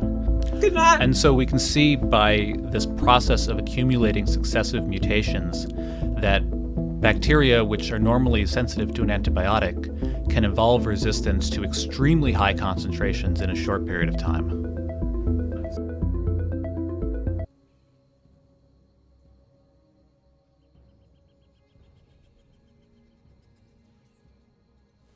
Instagram at Dr. Brain, Twitter at Dr. Brain. If you want to check out my research papers, feel free to check out my Google Scholar. My name is Ben Ryan, actually, R-E-I-N. So I'd say go check out my TikTok account if you want to learn more about evolution, especially human evolution. I'm really interested in the ancient human species, so I love talking about that. My Twitter's at iRussell21. And I would highly recommend watching this experiment. You can watch it on YouTube. We'll put the link in here, but you can watch. We just watched as bacteria evolves over time, and you can see the evolutionary change. And this is one of those that is not just gene flow. This includes mutation. So it seems to kind of debunk this study as a whole. I don't know if I should have said study. Okay. So yeah. Yes. That's just one example of how we know that mutations work. We can literally test for it and repeatedly test for it. Like, that's how science works. It doesn't stop working because you think that it doesn't. We get the first life because we both agree that microevolution and things can adapt, but how do you get the species in the first place? Our opponent. You get that from like the process of like again, like I keep on bringing Forrest, but like he has literally gone over every single one of these arguments and debunked them. I thoroughly suggest you watch the entire Reacteria compilation because it is really informative, and yeah, I can't explain it off the top of my head as well as an actual evolutionary biologist can. Someone who studies that is going to be a little bit better of a source than me. But when it comes down to it, we know how those things work because one of the ways we can look at that at the moment, we can actually see the conditions of how the first life would have come into existence in the deep sea. We're actually seeing like the same kinds of chemicals react with each other, and it's sort of like making us question what life really is, because this stuff is working as if it is life, but like it's literally just not that. It's like minerals and shit at the bottom of the ocean, but it's reacting and acting in the same way as a living organism. It's really interesting. Opponents tell you a story, almost like a fairy tale, that's mathematically impossible. But on their paradigm, there are no miracles. So yes, I would really like him to explain how it's mathematically impossible. I'd like to see them explain how we get the first life. And what is science? Science is the scientific method. You collect data, you have a hypothesis, observation, you test it, and it's repeatable. And you repeat it so it's objective. And they're going to say tonight, we're doing science.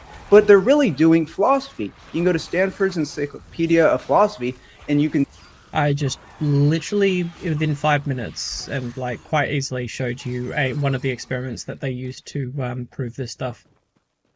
So yeah, L, find the definition of the philosophy of macroevolution. It refers to the evolutionary patterns and processes above the species level. One example is, how do they explain something like a whale, a gigantic mammal in the sea? So they think the world randomly popped into existence, and the planets randomly came together, and then the life DNA came from nothing, and then you get more and more complex organisms. You get a fish, and then eventually that fish goes on the land. It evolves into something like a bear, and then it goes back into the ocean, and that's how we get a whale. Again, none of this has been observed. It's just pure speculation. They don't have the fossil record to prove this. And yes, we do.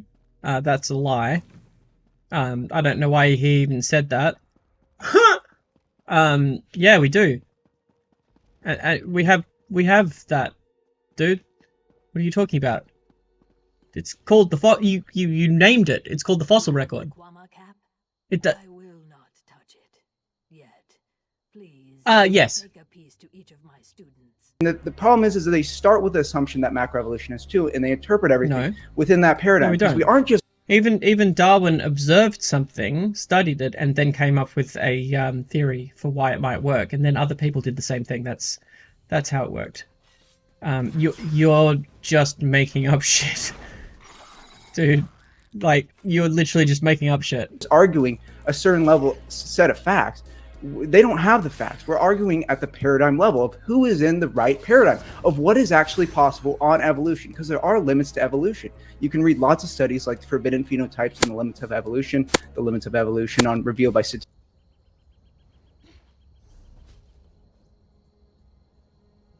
The right paradigm of what is actually possible on evolution, because there are limits to evolution. You can read lots of studies like Forbidden Phenotypes and the Limits. That's a review article.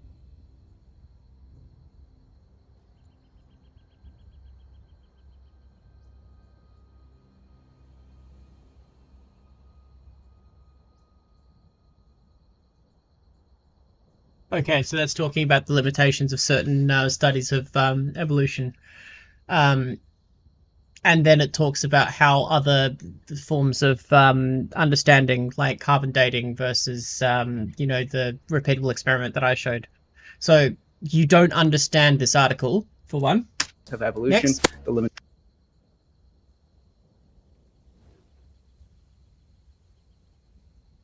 So using mathematics to disprove something which is organic is pretty shit, because we already spoke about that earlier when I was talking about frame rate and the biological capacity of our eyes and brains.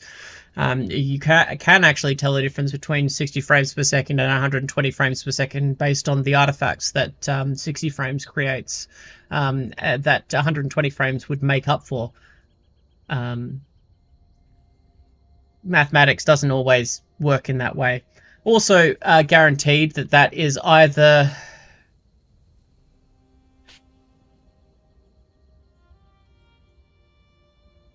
does he have yeah, you have no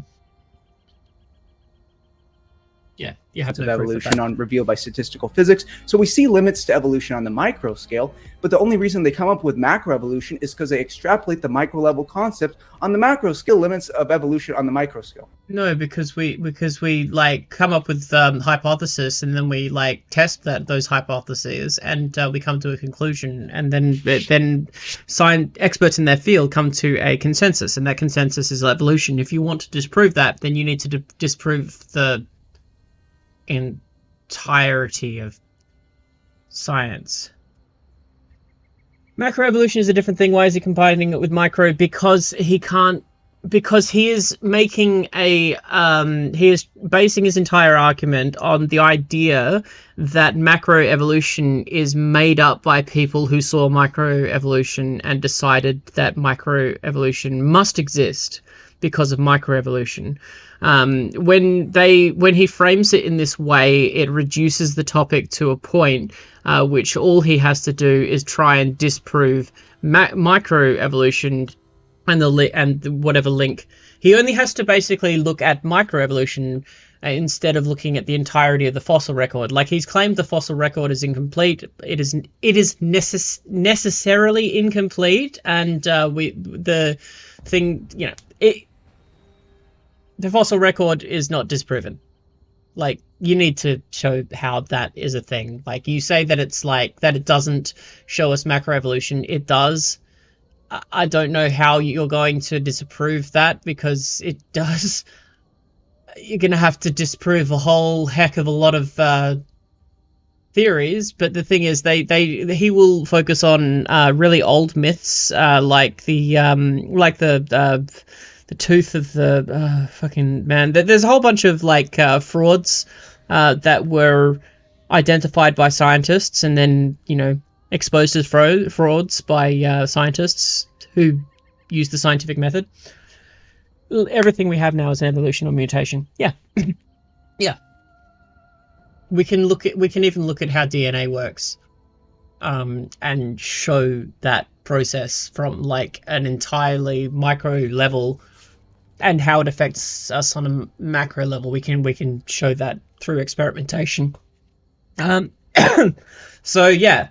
And so both of our paradigms have limits to evolution, but Zen and I are just saying the certain form, so like the fossil record has limits because of the gaps in the fossil record. Yes.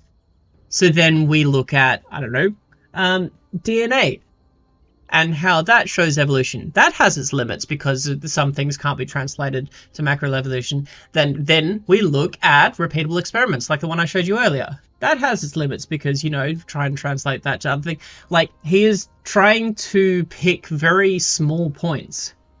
Probably. I would assume so.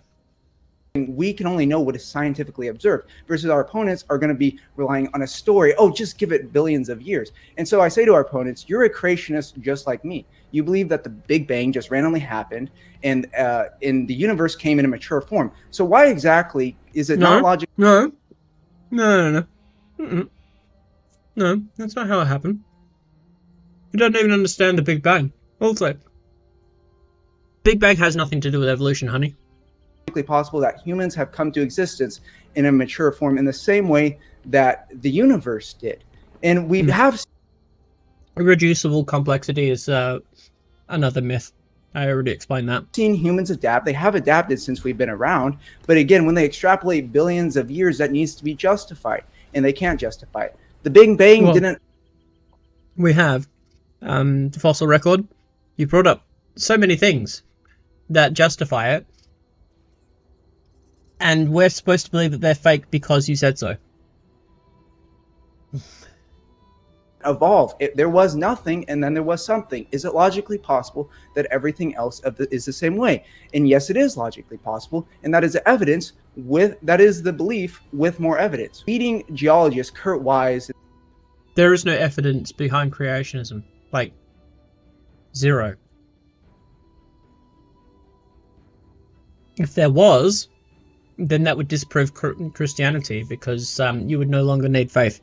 Leading molecular biologist Nathaniel Jensen have made creationist models with predictive power. And so it has predictive power. It's logically possible. It's a better answer, and it's a right answer. And so they may find it. So, how? How? Who is this? And what does that got to do with anything? Hard to believe, but that's not a problem with the argument. So I'd like to. We both agree that there are limits to evolution. We don't see. I find it hard to believe because you are bringing up something which goes contrary to the entirety of the scientific consensus. You need to, rather than say this is the correct notion, you have to say how. The transitional fossils we would expect to see, and so it's not scientifically responsible to say that life just came from nothing. They need to give an account for this. And it's safest to assume that life they need to show evidence for always claim. Existed in the forms that we have observed. That is the responsible thing to think. The evidence is like there. It is clearly accessible. Like you can like access all the evidence. I showed it before. Like check out Forrest Valkai on YouTube. Forrest Valkai, brilliant. Only scratching the surface because every day there's more and more evidence. Yeah. Because so there's more evidence for a faith-based God, which exists outside of human understanding and knowledge, than there is for the things that we can understand and test for. Okay, buddy. Yeah. Okay, buddy. Where is the boss for this? Strife Swarm Hive. Is it underground or something?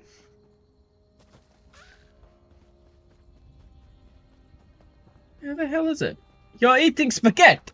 That discredits the Darwinist story. For example, they found dinosaur protein in blood that is dated at 80 million years old. Oh my gosh, okay, so Forrest Valkai goes into this, so check out his channel, I've already linked it. Yeah, so, yeah, yep. The scientist that discovered this has spent a good portion of her current career getting pissed off at people like this, using her research to try and argue for creationism. Again, that's impossible for blood to not be fossilized over 80 million years old. And this all calls into question the dating methods of maybe... It's because they think that I don't know, they just... I honestly, that's a hard one. I actually don't know. It might come down to the evangelistic side of things. Like, you know, the idea that... Wait, what? Oh, okay. The idea that as Christians we have to proselytize to the rest of the world and teach about God, and so you come across like atheists and they bring up evolution. Maybe it's a reaction. I just see it as just fucking dumbassery. There's absolutely no reason why things should, like, these things aren't mutually exclusive.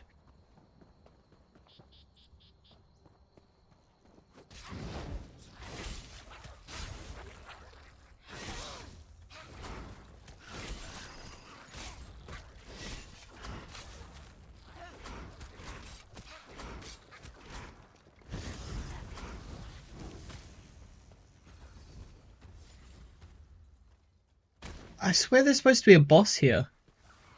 Oh. Oh, they're coming out. Oh, it's like a swarm. Okay. A swarm of them.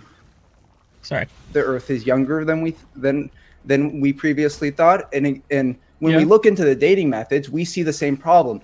They experience a phenomenon behaving in a certain way, like radioactivity, carbon, and they extrapolate it. Oh, it's just been the same for thousands, millions, billions of years. What? But that can never be justified. Macroevolution. What?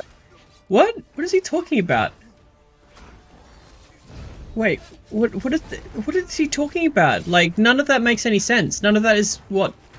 That has nothing to do with carbon dating or how carbon dating works. Again, like, if you're wanting to learn about the nitty-gritty of all of this, then yeah, definitely check out Forrest Valkai's channel. He literally goes into it. Bad philosophy, it's bad science, it requires faith in unjustifiable, undemonstrated principles. No, it doesn't. Yeah. Hold on, stop. Oh, you stop. Go ahead. I want to interrupt your interruption. Go ahead. The question I asked you. No, we have... Simulate. Stop. Impossible. Jesus Christ. It's math. It's math, but the math does it's mathematically impossible. Jesus Christ. You people never shut the fuck up. We've been able to, even with the most advanced scientific technology that we have today, we've never been able to create life from non-life. So there's no reason through a scientific lens to believe that this actually Yes, we have. Yes, we have. Like, I'm pretty sure that that Forrest Valkai mentions this. Like, yeah, we've done that. This is just no. I'm not. I don't think I can watch this anymore because this is just going to be them taking some bullshit. I guess cross-examination. So they're not going to like. Oh, this entire thing is edited so that there's no actual response. Fucking hell! They literally have to deny science exists in order to win their points. They've literally edited out the alternative viewpoint. Look! Fucking, this is just Zen Shapiro talking this entire thing. We know knowledge isn't real. I mean, this is do you know that you're not making that claim? No, the case, right? Moderate interruption. That's gonna happen. And we know never stop before you ask the question again. They think humans have been around for 300. Yeah, completely just cutting out everything that they respond with. And then just filming the audience questions afterwards. That's fucking hilarious. That's disgusting. We deserve better. We deserve better. All right. I'm gonna do a quick break. Don't go anywhere, or do. Either way, though, I will be right back after this short break.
And we're back. Oh yes, yes, it's a gift. Thank you, Boromir. But yeah, For fuck's sake. Like, yes, we have created synthetic life. Literally, they took a cell and just stuck in like entirely in synthetic DNA, and it divided like normal. It did some weird shit at first, but we know we can create life from non-living material. We know we can see the conditions that will lead to that today at the bottom of the ocean. We can study this shit. We know how it works. Just because you don't believe in it doesn't make it not true. It's just ridiculous. Welcome. Yes, my body will perish, but my soul.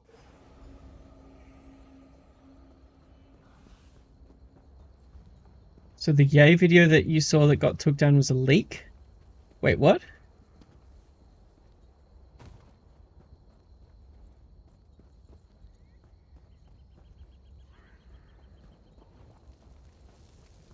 But he failed miserably. How is he gonna spin that? De-radicalizing Kanye, okay. Okay, Voosh. I guess it's Gavin McVoosh now. I'm de-radicalizing people from the I mean, right.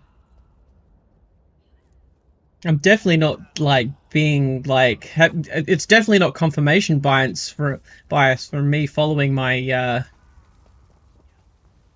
yeah, Gavin McDestiny. It's definitely not confirmation bias by, like, my chatters, like, informing my political opinions. Definitely not.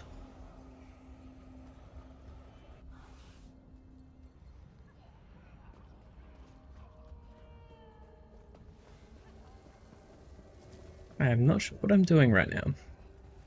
I'm just running around. Running around!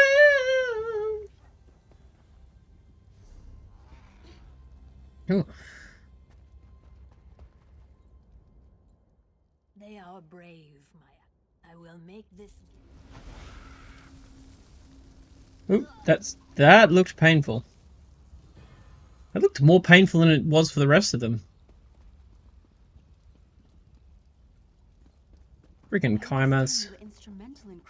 Always doing Kaima stuff.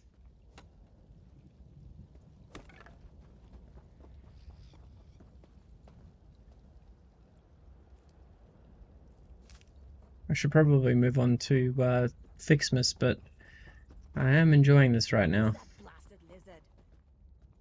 Who said that? Oh, hey. I'm a lizard. I remember when I'd hunt here for days. Like I said, he's a good. That's right. Hey, it's an Ashlander. In truth, I have no clan. Sweet as. Oh, cool. I want the Ashlander armor. Yes! Yes, give me that fucking Balmora armor. Yes. I want it. Gimme. Gimme. I'm Reptoid Illuminati. Yes. And I'm literally a vampire as well. That's hilarious. I'm everything the right hates.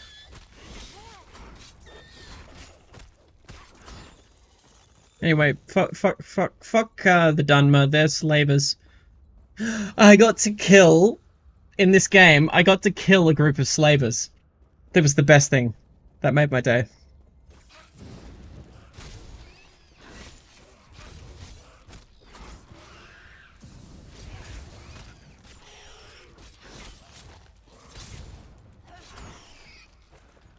Got him.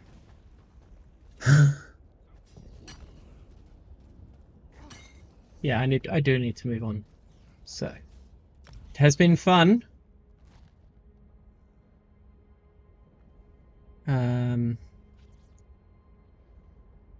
Runs in hexes, but we're moving on to a different game now.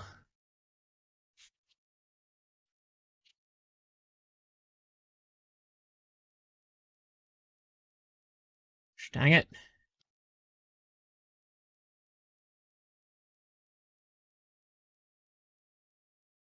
Fixmas! Why is it updating? I thought I already updated it. What the fuck?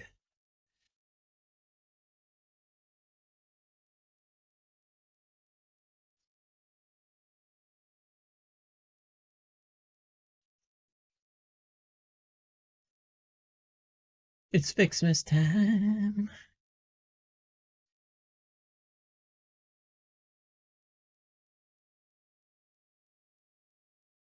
What's going on? Dang it.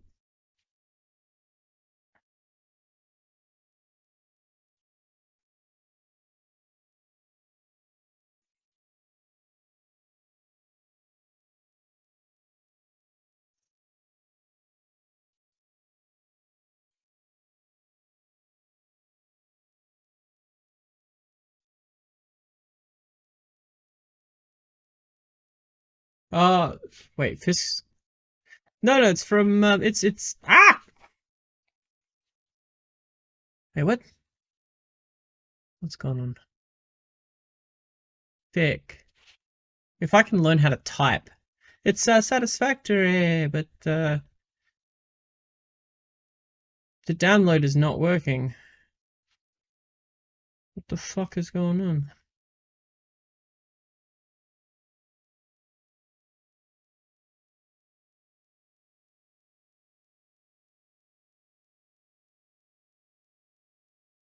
We'll get this working. We will.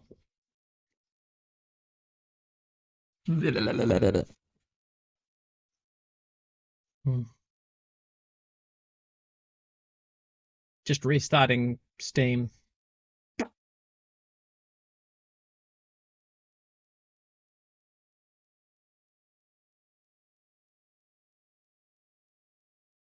Assassin's Creed.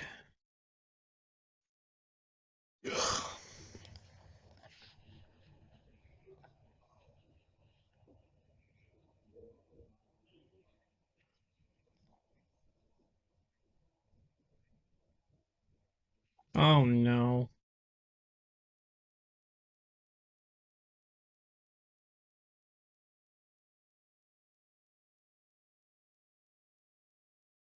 Jangles! Yeah. Isn't true, but values the power it has to demonize their political enemies. I'll bring up right now. So I am Kaz, host of Atheist Edge. Tonight we are joined by Fabian versus Jangles. And tonight we have Jangles going first. Each person is going to have 10-minute opening statements, then a 50-minute opening discussion, and a 25-minute Q&A. So Jangles, at your first word, I will start the timer. Hi everyone, my name's Jangles, and the last time I was on Modern Day Debate, it was during the live event they had, the big... Nah, it was Fabian Liberty. Jangles is... I don't know much about them. They had a few weeks ago. So after completely demolishing Alex Stein on a topic pretty similar to this, you might also remember a testy interaction I had with Ariel Scarcella during her panel after she accused teachers who supported queer students behind the parents' backs of being groomers. I flipped her off and it was very classy, as I'm known to be. So during the Q&A of that panel, I confronted her about the use of that term, which means to coerce a child in order to sexually exploit them, and she tried to walk it back, while also weirdly defending its use as a politically effective term.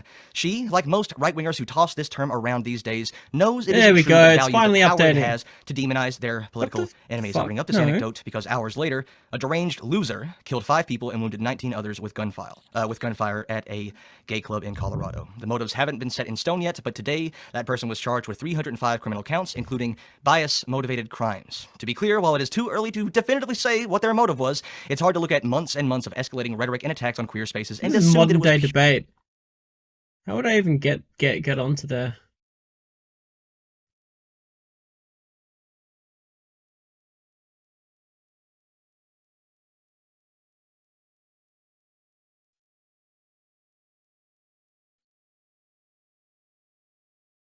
purely coincidental. What's not conjecture is the right-wing response to the shooting. On Tucker Carlson's show the following Tuesday, shootings will continue to happen until we end this evil agenda that is attacking children. From Matt Walsh, is it that hard not to cross-dress in front of kids? If it's causing this much chaos and violence, why do you insist on continuing to do it? From Tim Pool, we shouldn't tolerate... Because, why shouldn't I walk down the street? Pedophiles grooming kids. Club Q had a grooming event. How do we prevent the violence and stop the grooming?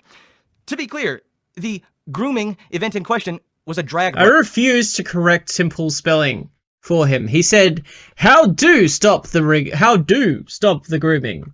To be held, tragically, the next day on the Transgender Day of Remembrance, a day devoted to honoring trans people murdered for being who they are. An all-ages drag brunch involves fully clothed performers singing and dancing to songs to an audience consisting of parents and their children. There's no reality in which an honest person can call this a grooming event unless they think gender nonconformity is not only inherently— Oh shit! Oh shit! At Christmas time, one person dresses up in like this red like fluffy outfit and gives presents to the kids. and they say ho ho ho. Holy shit! Oh my gosh! Sometimes it's cross dressing as well. Like if I did it, it'd be cross dressing. Grooming event. Christmas is a grooming event, y'all. sexual, but You're putting when a man dresses up as Santa Claus dresses up in a costume and sits on a chair and gets your kid to sit on his lap and ask him for presents. That is a grooming event, 100%. infectious. The grooming rhetoric and the panic it has promoted relies on the dehumanization of all queer identities in order to be effective. If you saw us as people, you'd see that we have a perfectly reasonable and moral reason for wanting to normalize queer identities in society. And yes, that includes isn't children. working. Sorry, guys. We were once children. We remember what it was like growing up in a society that viewed us as deviants, as evil, as diseased. We remember struggling alone because our family and friends and teachers and the media we consumed told us we were sick. We've fought for our rights for decades, and not all of us lived to see the benefits. We want to create a better world, full stop. That means we don't want to see innocent children ostracized and demonized for natural and benign variations in human behavior. That can only happen if gay and trans and gender non-conforming people are seen as a part of everyday life, which we are. That can only happen if it's okay to be gay or trans or queer. But that might sound dangerously close to reasonable, so instead the right has to pretend it's an evil plot to harm children. This national panic was never about protecting children. There's a reason there's no libs of TikTok exposing children who were brought to Hooters. There's a reason there isn't an uproar about grooming children every time Disney includes a straight romance in one of its kids' films. There's a reason that children can be inundated with depictions of gender all day, every day, but introducing the concept of a transgender person somehow sexualizes them. It's because plenty of people still see queer identities as inherently sexual and deviant and infectious. We still have work to do. For tonight's debate, Scott is in a difficult position. He said that the term groomer has nothing very to do with good sexualization. introduction. I know have that's to false. say. He knows it's false, and if you take Like that's a really solid introduction. I can't really argue with that. That lays it out perfectly. That is a model to live by, Jangles. Very nice. a gander over at the more interesting characters in the MGP live chat on his side, they know it's false too. This current queer panic is more or less a rehash of the CRT panic from 2020, and they didn't use groomer then. Use of the term didn't spike until March of this year, when the term became a popular slur against queer people who exist near children. The lie that they're coming for your kids has been levied at gay and trans people for as long as we've been marginally allowed to exist in society. The malicious sexual connotation is baked into the word, and that's why it's been politically effective to the point where we're only beginning to see the unless it's men doing it to boys, like then it becomes institutionalized. The Catholic Church, Spartans. Oh, pardon me. Coming down with a coup. This movement. Yeah. Oh my gosh! You know, making children dress up and in just making children dress up. Oh my gosh, cosplay. Oh. Any of you hogs come around my furry brothers. My furry brothers. Punch him in the face. In my breath. Pride flags in classrooms or drag queens reading books to children to some nefarious pedophile plots was always stupid and false, but there's still just enough bigotry in the public zeitgeist to make it effective. It's inspired far to terrorize children. Hey, stay away from my furries. Lawmakers to baselessly outlaw effective medical treatments, and it very likely has inspired at least one person to fill 5 body bags not even a month ago. So I'm interested to hear what defenses Scott has for its continued use. I want to hear Scott's reasoning as to why my earlier reasoning for wanting to normalize queer identities is grooming, but somehow the changes he no doubt wants to implement in society would not constitute as grooming. So that's my opening statement. This is weird though, like, because from what I know about Fabian, he doesn't really. He's supposed to be fucking. He's an ANCAP. He's supposed to be fucking libertarian. He's down with the grooming kids, isn't he? If he's a libertarian. All right, thank you so much, Jangles, for your opening statement, and now we will kick it over to Fabian for his opening statement. At your first word, Fabian, the floor is all yours. Awesome. Yeah, I am Scott from Fabian Liberty. You can find me everywhere. It's Fabian Liberty. Thanks for having me. Yeah, wasn't expecting to see somebody standing on the graves of the LGBT community immediately in their opening statement, but let's go ahead and get in. What are you talking about? Standing on the graves? I ain't standing on the graves. Standing in front of them, trying to stop other people from falling in. This is it. You got. He has nothing except for like saying that you're using people's deaths in order to make a point. It's just like, yeah. Hey, yo, if you want to use my death for like whatever you want, as long as it's positive, fuck yeah. Before I can explain why the left are groomers, it's important that we define terms. Grooming is a word with many connotations, only some of which apply here. For example, if a CEO mentors a young man with potential and hopes... Oh, I see. This is where he's going to go with it. So immediately, let me just fucking boil this entire hour down for you. This hour and a half is going to consist of Fabian consistently trying to reframe the dictionary definition of groomer. That's it. That's what he does. He dick rides dictionaries. That's all this cunt does. Fucking hell. Allowing him to ascend to leadership. One can say he's been groomed for this. So moving forward, I'll be using this definition. Grooming is the act of bringing a child into a sexual, political, or racial ideology, practice, cult, or lifestyle, with the knowledge or consent by his or her guardians for the aim of isolating them from their family so the external party can abuse and manipulate them. So how does this apply to leftism? Sure. We've all seen the dozens of cases of crazy blue-haired deer people on libs of TikTok. We also recognize this is the excess of a country of 330 million people. These individual cases are horrific and often involve love bombing, blatant indoctrination, secrets from parents, and a laundry list of... The people that are displayed on libs of TikTok are like just normal people who make a couple of cringe videos once in a while. They're not groomers. Like already, like Fabian has like completely failed in his argument. He's making the claim. He's treating his libs of TikTok as a legitimate source of information. Like seriously, watch like all the videos that libs of TikTok have posted. They're just normal people with like normal views. Not one of them is a groomer. Not one of them is trying to groom children. Like that's all stuff which has been imposed upon them by others. So okay. They're a distraction, however. They're simply the fallout, the symptom of a far more pernicious and evil encroachment on your children and this country. Groomers in schools are woke individuals engaged in the praxis of woke ideology or critical consciousness. The philosophy speaks through them, as Carl Jung famously stated. Woke is, being understanding the intersection of class and race when it comes to black people. So people do not have ideas; ideas have people. Those blue-haired people, they're simply ideologically possessed. Many Americans, especially conservatives, are finally waking up to the excesses of wokeness and the attack on their children, but they fail to see the larger picture. The entire field of education is overtaken with a philosophy that is both pedophilic and Marxist. Sounds crazy, right? What? I'm sure that my opponent will attempt to call me a conspiracy theorist. He's done so before. That is crazy, and you need to bring up proof of that. This is fucking ridiculous. Like he's just making up shit. Fucking hell. Just make up shit and dick ride the dictionary. So let's look at some of the evidence. Claim number one: wokeness is pedophilic, and thus the woke are sexual groomers, at least in some capacity. Well, Gail Rubin. Okay, so wokeness is class and race consciousness. So it's not being a fucking racist. That's just what wokeness means.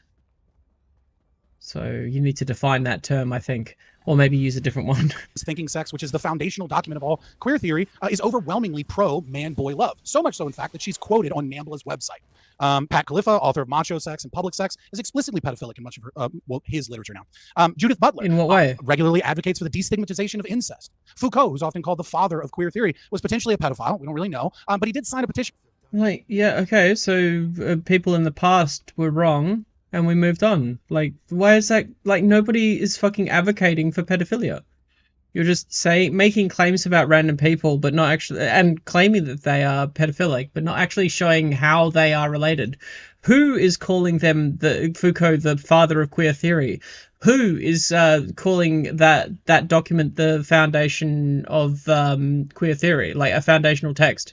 Like, who is saying these things? Because right now, you are making those claims. I want to know which, like what community we're looking at here. Who are you quoting right now? Who is a queer theorist that is advocating for pedophilia? Like what groups are advocating for pedophilia using these works and these texts? Foucault, as far as I know, is dead. A lot of psychology was based on a lot of modern psychology was based on Freud, but most of his shit has been debunked, and we've moved on from them. So, like saying that the entirety of psychology is based on bunk work is fallacy. Much like pointing out the flaws in Darwin's Darwin's theory of evolution doesn't dismiss the things that we've built off of those that theory. Like you're making an ad hominem out of an entire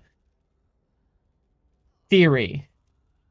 Like, here's the thing, Hoser for Life. The point is that he's not. The point is you don't have to read those references because all he's doing is make what you need to look deeper than that at the references at the end of the day. Because I guarantee you will look into those references and you'll be like, hold on, that's not what that reference says. Oh, hold on.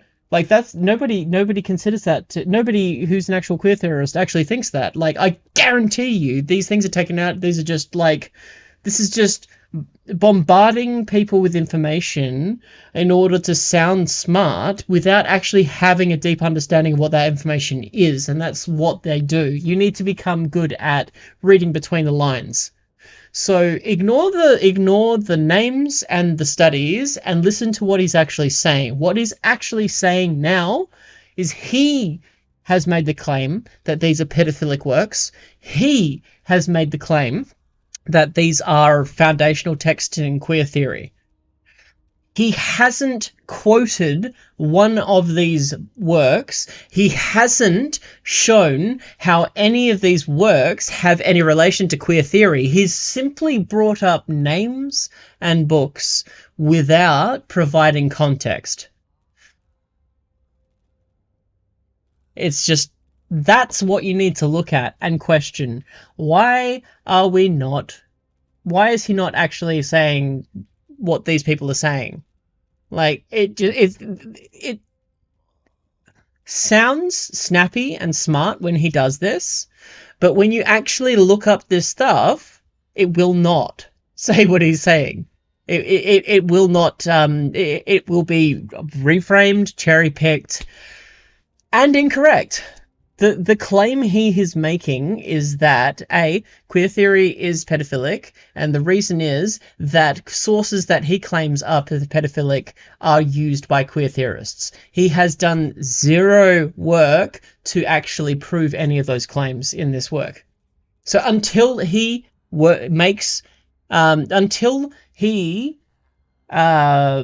proves those links, basically draws those lines. Don't draw the lines for these people. Don't fucking draw the lines from this dot to this dot, because he hasn't fucking done that.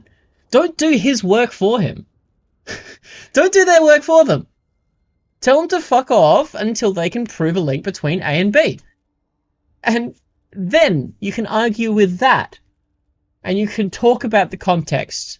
And you can have a conversation. Because people who do this are not interested in having a conversation about this stuff.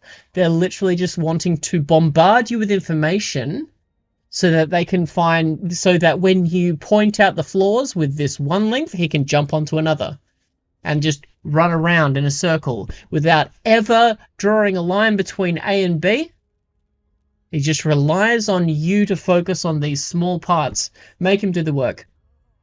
It's fucking lazy, and at the end of the day, all he does is dick ride the dictionary at the end of the day.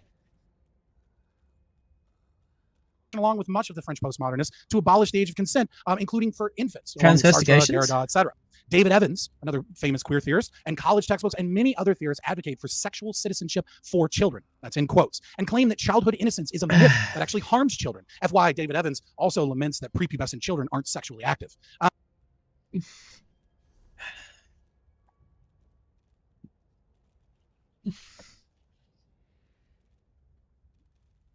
Who?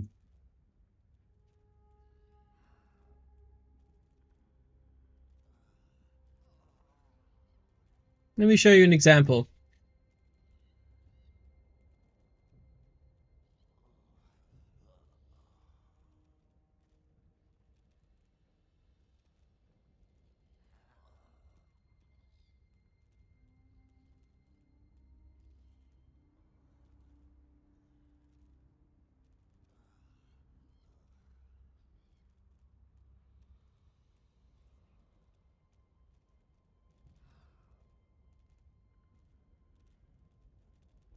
So he's talking about a book someone read.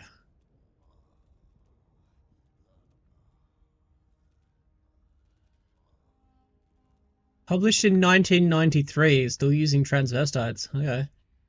Lectures in sociology at the University of Glasgow. Okay. But, like, claiming that... Wait.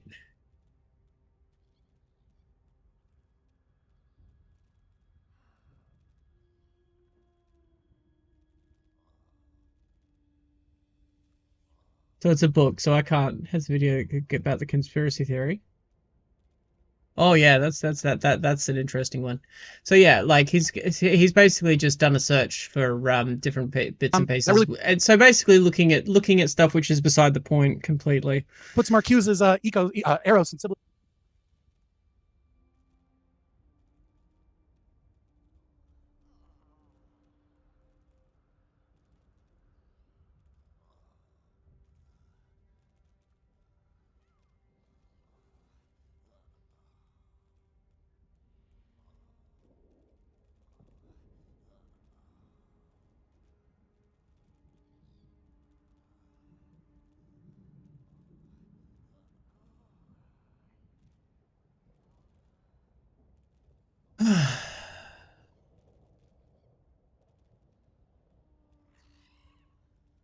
Mark Hughes is a interesting name, it seems.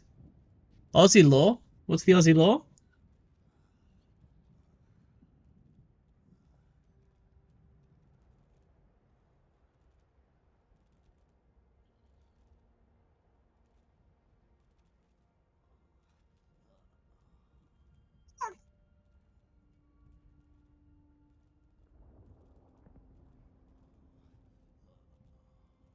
Who are these people and what have they got to do with stuff? Like, this is what I mean. Like, who are these people? What have they got to do with stuff? In a new light, doesn't it? Claim number 2. Like, you can quote stuff like that, but you need to you need to explain the context, because like without remove the context, I have no idea what the fuck you're talking about, dude. 2. Wokeness is Marxist. This is only a secret to general discourse. Nearly every sociology professor and textbook will state that Karl Marx is the father of critical theory. The first sex education programs were developed by George Lukács in 19. Nearly every sociology professor and textbook will state that Karl Marx is the father. Okay.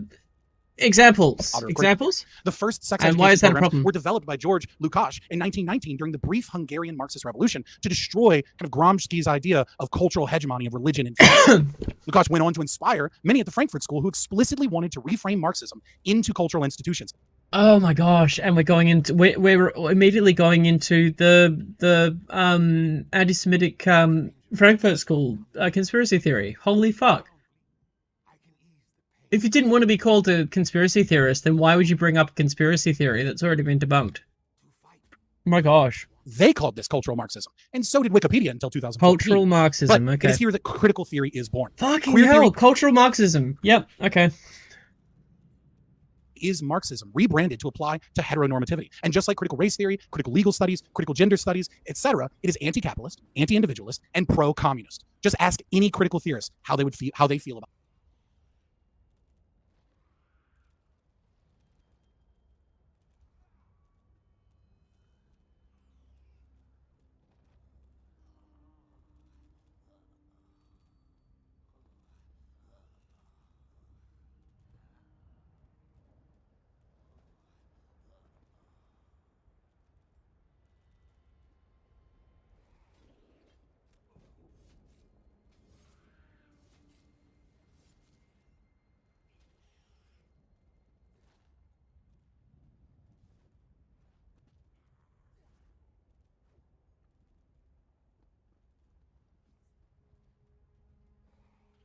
Clearing the air about critical race theory.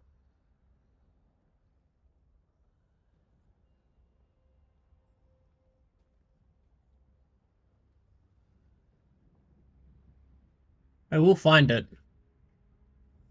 Yeah, cultural Marxism is an anti-Semitic conspiracy theory.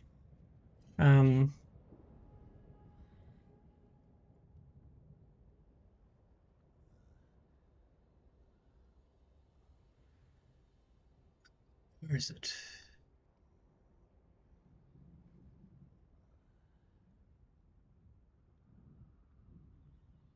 There was a fantastic, like,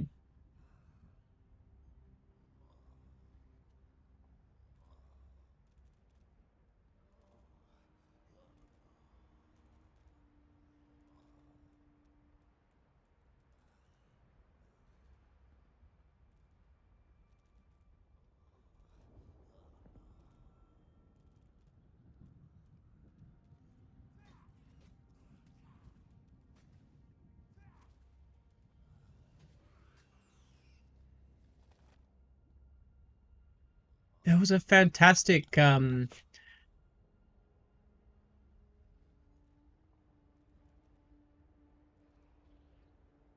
fantastic response to it. I don't know where the fuck it is.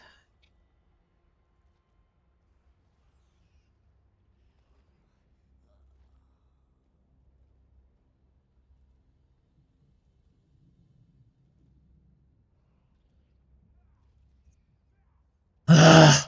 It was a complete fucking own.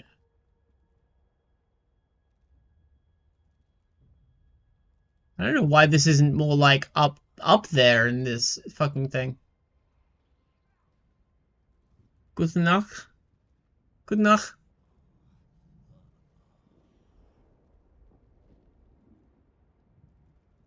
I'm gonna keep looking for it because this is really useful to answer this question.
Oh.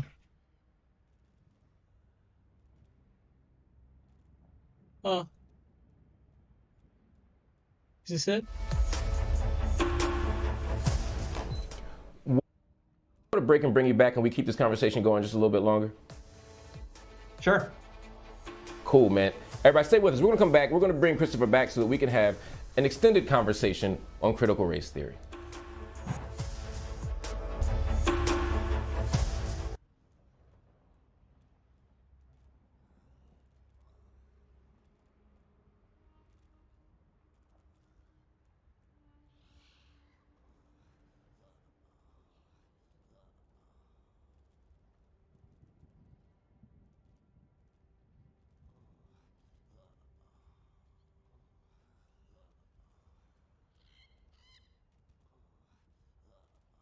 So hard to find. Holy shit.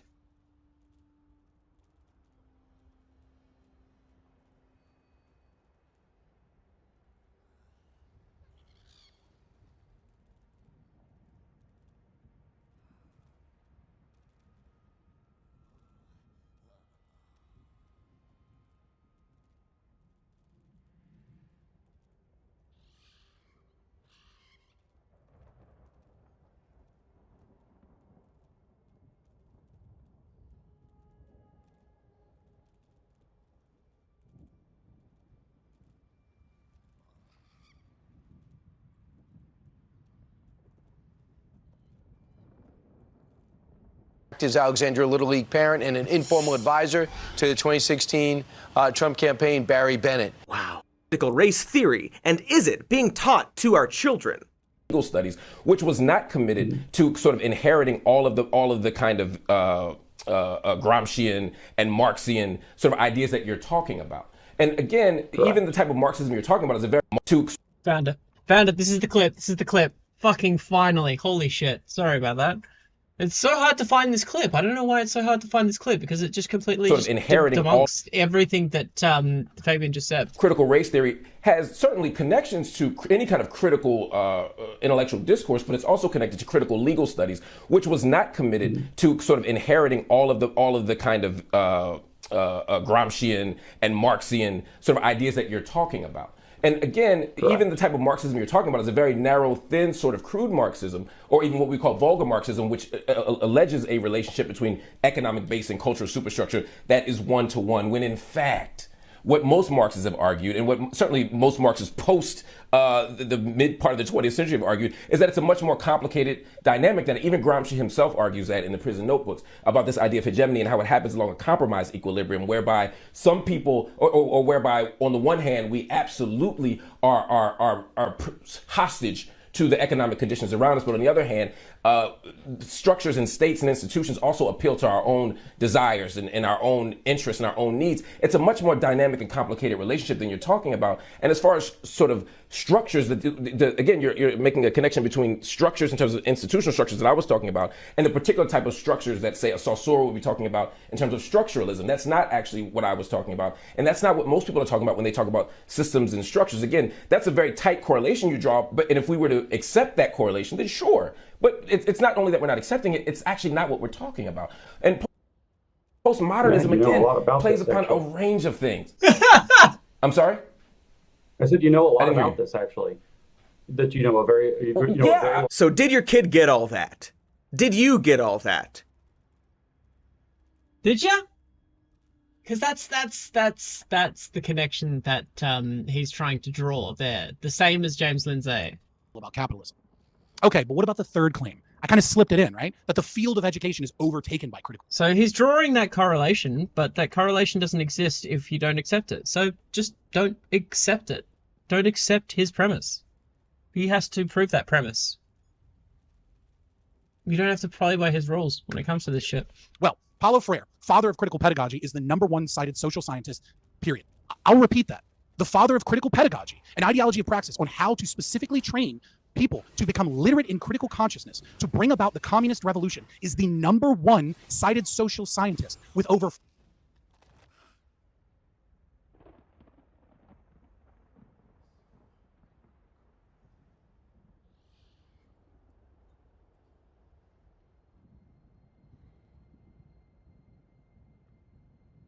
Okay.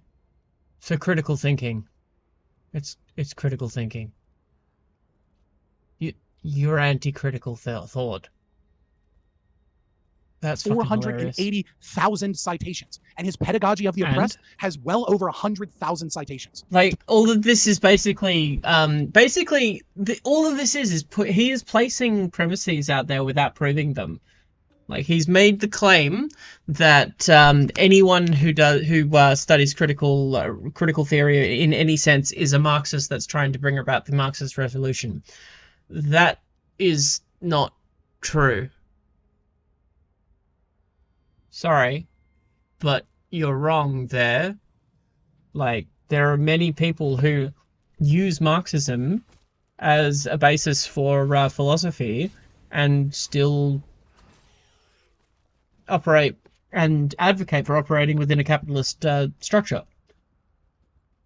It's critical theory isn't bringing about the the communist revolution. That is a literal anti-Semitic conspiracy theory invented by the Nazis and then like recreated within America through the Frankfurt School bullshit.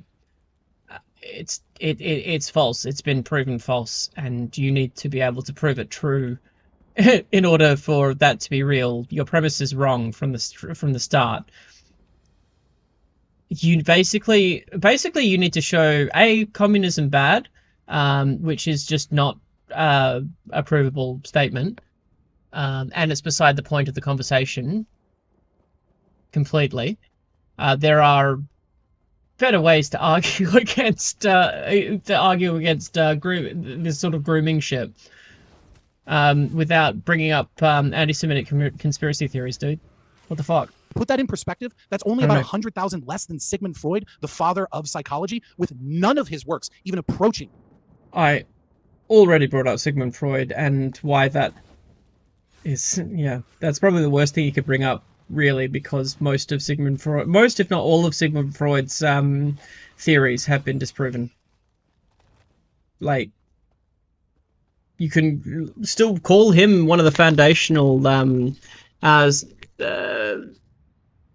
psychiatrists or psychologists, or within psychology he was foundational, yes. But most of his theories have been disproven by subsequent scientists. So, yeah, big L bringing him up. Pedagogy of the oppressed. So I think it's very clear that academia is infected with these ideas. Transformative social emotional learning is explicitly designed to destroy individualism and create a critical democracy that is equity focused and anti-capitalist. Well, Second Step brags that they bring social emotional learning to over 16. You are making that correlation. You need to prove it. I'm sorry, but most gay people don't really care about that shit. Soz.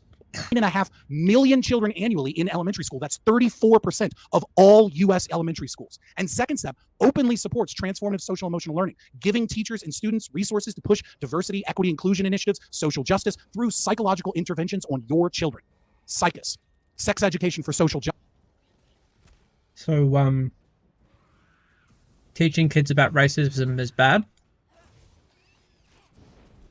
None of his argument makes any sense when you realize that all he's doing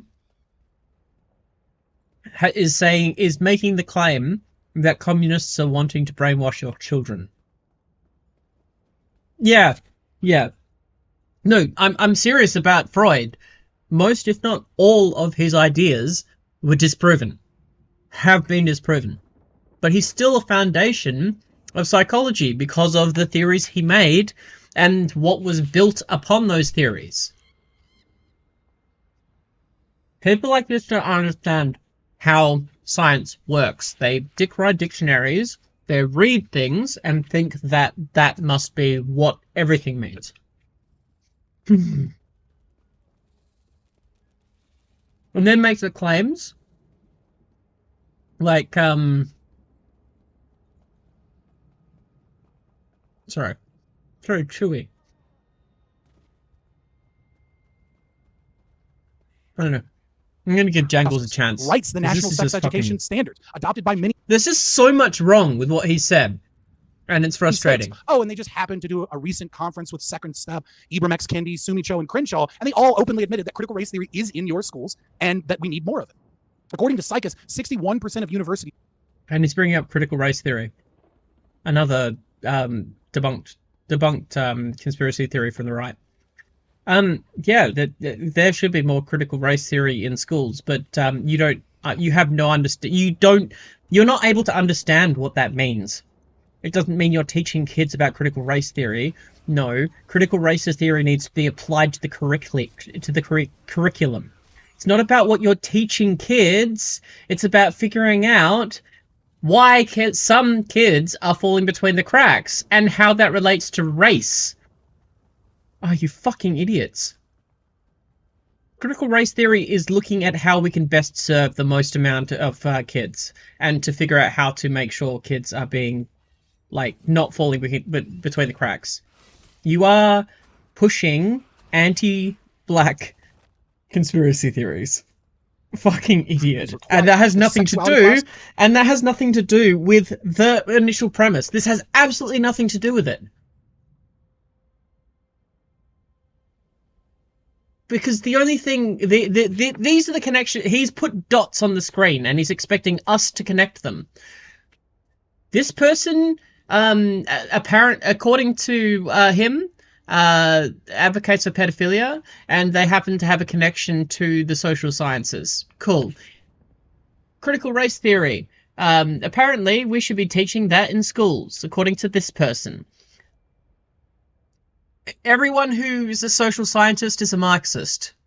And, like, putting all of these dots on the screen and bombarding us with, like, sources which may or may not actually support his conclusion, because I guaranteed, you look up one of these sources and they'll either be completely insignificant.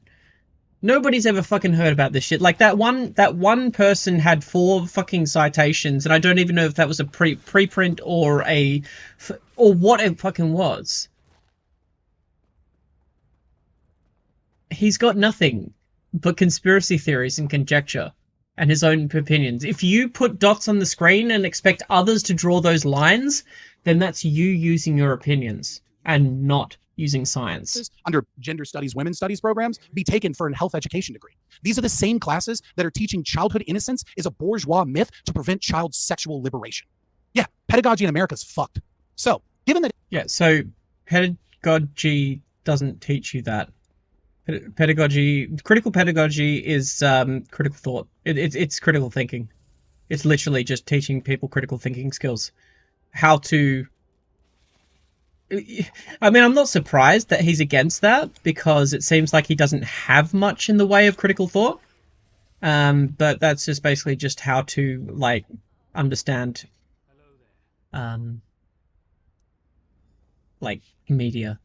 Learning how to understand media and to learn the fundamentals of, like, a college or university education. It's learning how to learn at the end of the day, and how to be a critical thinker. Like, how do I explain that better? Like, you are literally anti-thought. This is literally just a argument for Ludditery. And he's drawn this line between Marxism and critical pedagogy as if they're both, like, the same thing. Hoser for life, that'll just boil down to another... I mean, like, I'm always down for another debate, but he seems too scared to go into one again because of the... he wouldn't even answer me when I called him out for how he didn't know what a fucking woman was. I'm just like, hey, I reached out to him for a debate, but he's more happy to talk to detransitioners who agree with his position than a trans woman who actually calls him out for his bullshit. Education is seemingly full of leftists using psychological interventions to indoctrinate your children into an ideology that is pro-pedophilia, so long as it brings about the destruction of cultural hegemony. And Marx... Yeah, no, you haven't actually shown that at all. You've said a word that sounds like pedophilia. That's what I love. Like, it sounds like pedophilia, sounds scary. Like, that's basically it. Pedagogy is, like, nothing to do with pedophilia. Sorry, not sorry. Yeah. If I can bring up a social scientist who is a pedophile, I'll be like, okay, that guy's a pedophile. What's your point? What's that got to do with fuck all? It doesn't. That's the thing. Do you have a better word for the people who run cover for this than groomers? I doubt it. See, the real problem... I mean, the only thing is, like, you're saying that Marxism is bad because Marxism is bad. You haven't... You need to be able to actually prove that, which you haven't, and you can't, because you're an ANCAP, and a dumbass one at that. Is that right-wingers are starting to wake up, and they're kind of seeing what's happening. And worse, they found a word that gets under the left's skin. Just like the decade of being screamed at that you're a fascist, a Nazi, a... They found a word which is incited violence against us. Because they haven't found anything, by the way, dude. Like, this is historical. Like, this is just bullshit with same old shit that we've always faced. It's just new to you. Fucking hell. A xenophobe, a racist, an ableist, or you're fat phobic. Except this one works. Groomer. Okay, thank you so much, Fabian, for that opening statement, and we will go ahead and move to the open discussion. But before we do that, I just want to let everybody know, especially if it's your first time joining us here at Modern Day Debate, that we are a neutral platform hosting debates on science, religion, and politics, and we want you to feel welcome, no matter what walk of life you're from. And if you have a question or a comment for one of tonight's debaters, fire into the old live chat and be sure to tag me at Modern Day Debate. Super chats go to the top of the list. All we ask is that you please keep it civil, attack the argument, and not the person, as insults will not be read. And that goes for the general discourse in the live chat as well. Our guests are linked in the description below, whether you're listening on YouTube or via the podcast on our many platforms. So click the links if you like what you're hearing, and hit the subscribe button because we have plenty more debates coming that you don't want to miss, including... let me just pull that up real quick. Sorry.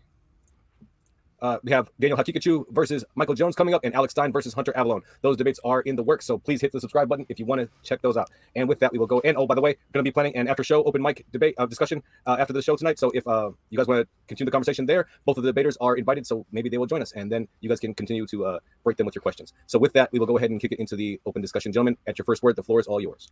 I have two big questions. I guess I'm still a little bit confused. Talk to me like I'm an idiot. Is grooming about pedophilia or not? You kind of like the first part of your opening statement was about how grooming actually it's not linked to pedophilia. That's not how you're using it. But then like half of the rest of your opening statement was trying to connect wokeness to pedophilia. So is pedophilia part of grooming or not? Yeah. So the problem here, I think, is that is maybe you missed the portion where I'm talking about the philosophy, right? So yeah, there's a connotation of pedophilia there, but it's not necessarily. So it is. So grooming is definitionally like it involves it has a sexual connotation. That's what everybody uses it as. That's what you know it as. That's what the entire tribe knows it as. That's why you're using it. Sorry, just gonna pause that for a second. Armor. All. Thanks. Any. Doesn't matter. Medium armor. What is this? Shoulders. Shoulders with divines? Divines. Yes. Oh shit, it's bound. Wait, can I not?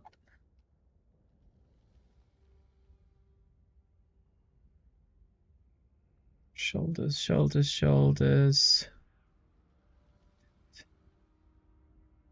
Shoulders, shoulders. Shoulders.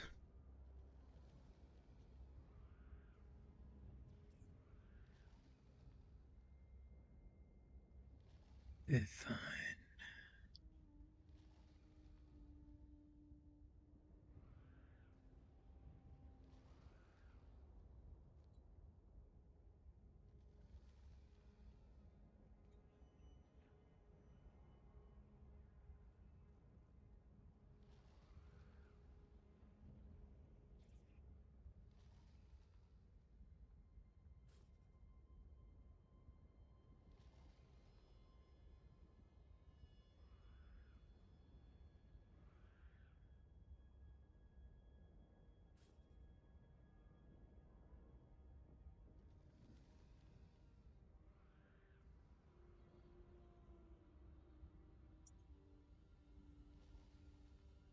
Dang it.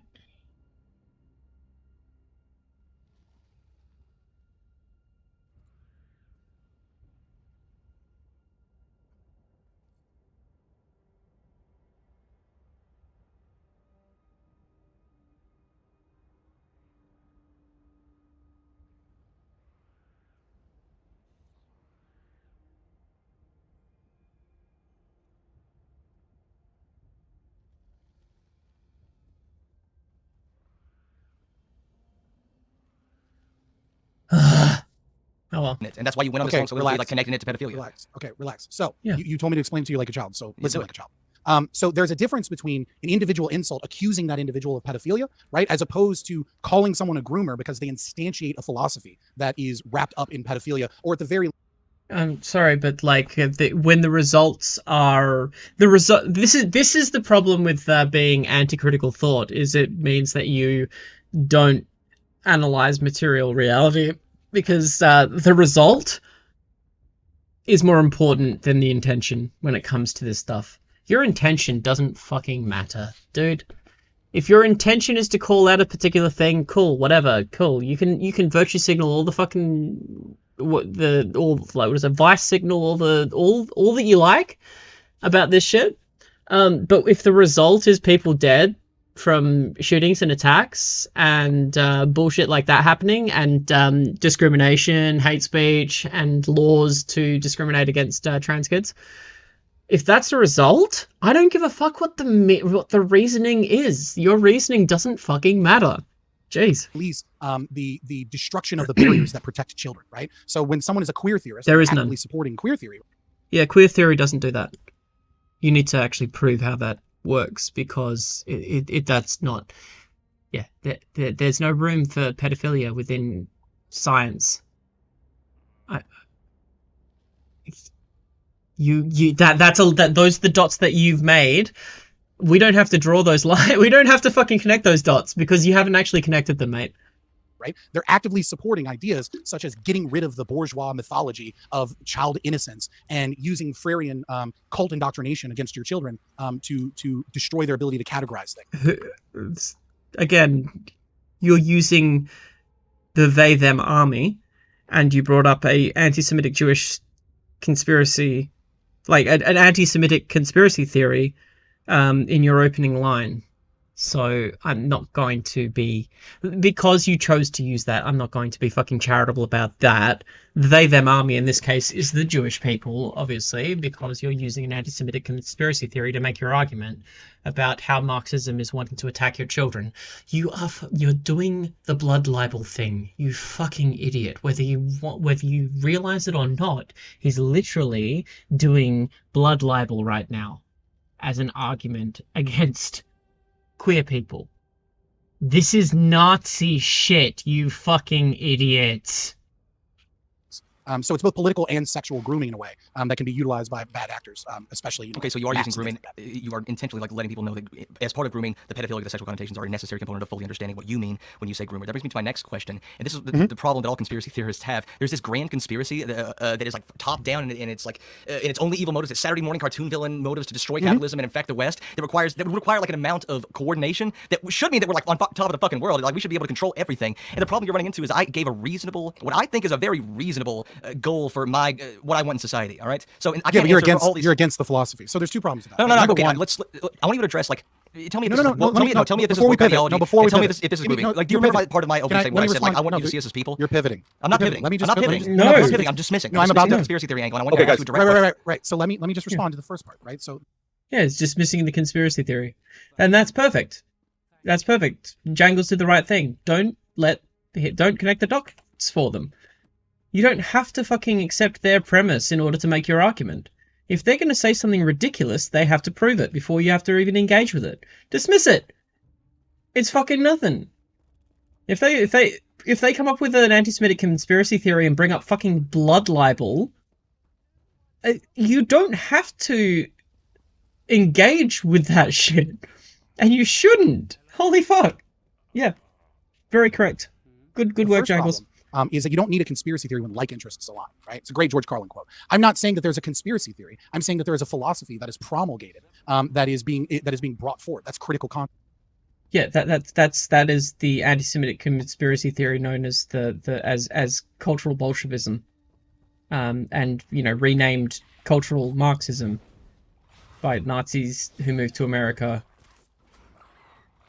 It's the idea that Jewish people are trying to attack your kids based on, blood libel, another fucking anti-Semitic conspiracy theory.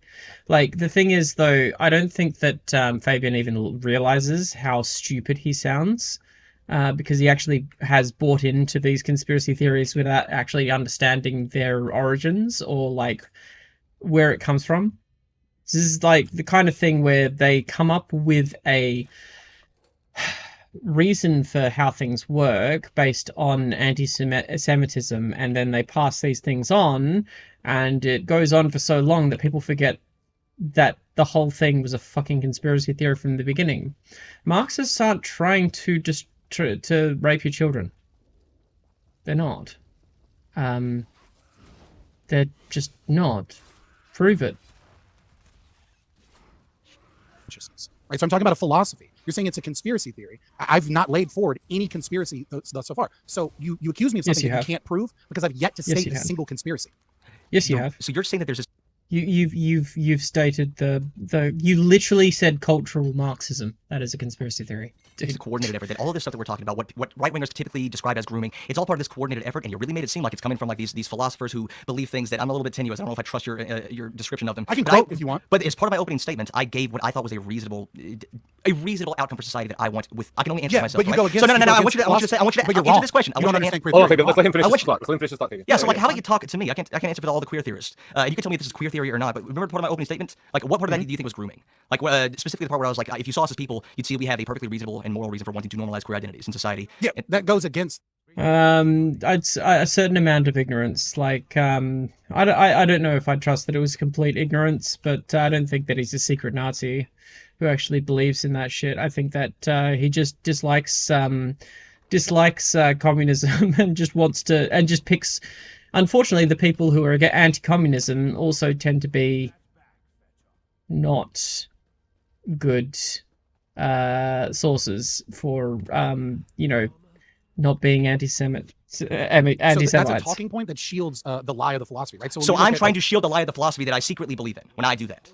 See, this is what I was talking about. You can't, that seems too reasonable, so it has to be this like weird conspiracy theory where we're no. like, You just don't understand. You just don't know what you're talking about. You don't understand what you're talking. I'm talking about my reasoning. I do know what my reasoning is. Now I want you to address that. Okay. You can't. Okay. You keep talking over me because you realize that I know what I'm talking about. You don't. So just relax for a second. Take a I'm deep breath. talking about my Let me reasoning. explain to you why you're wrong. I want you. No. Why am I wrong with my reasoning? Hold on, Jangles. Yeah. Okay. Go ahead, Fabian. Let me speak. Yeah. So again, when you say that you claim a group thing that we are asking for. Now, if you as an individual just want people to accept individuals for who they are, congratulations, you should join the libertarians, right? And you should fight against grooming, right? And you should fight against the left, because it's the left and the queer theory, such as like David Halperin, right? That says that queer theory is an identity without an essence, okay? This is a common aspect of all of the academic literature, is that queer theory is about abolishing any form of rigidity or any categorization whatsoever. They don't want you. No, that is a common misconception of critical theory. Critical theory does not seek to abolish everything. It seeks to be critical of the structural hegemony and to create new structural hegemony that works better. It is to be critical of the current systems and structures in order to create something new and better. It's not about, this is the whole like, oh, they're destroying traditional family values. Is like, no. Well, for one, you're the one that, the conservatives are the ones that destroyed the family unit. At the end of the day, we're wanting to reconstruct the old one because it was fucking better, for one thing. But like, yeah, we just want to make the world a better place. And you're coming up with all these conspiracy theories. You're acting as though like everything is working perfectly right now and we want to destroy everything. No, that's post-structuralism. That's not critical theory. You don't understand. You actually don't understand what you're talking about. You've just pulled clips of people saying weird things in like obscure media.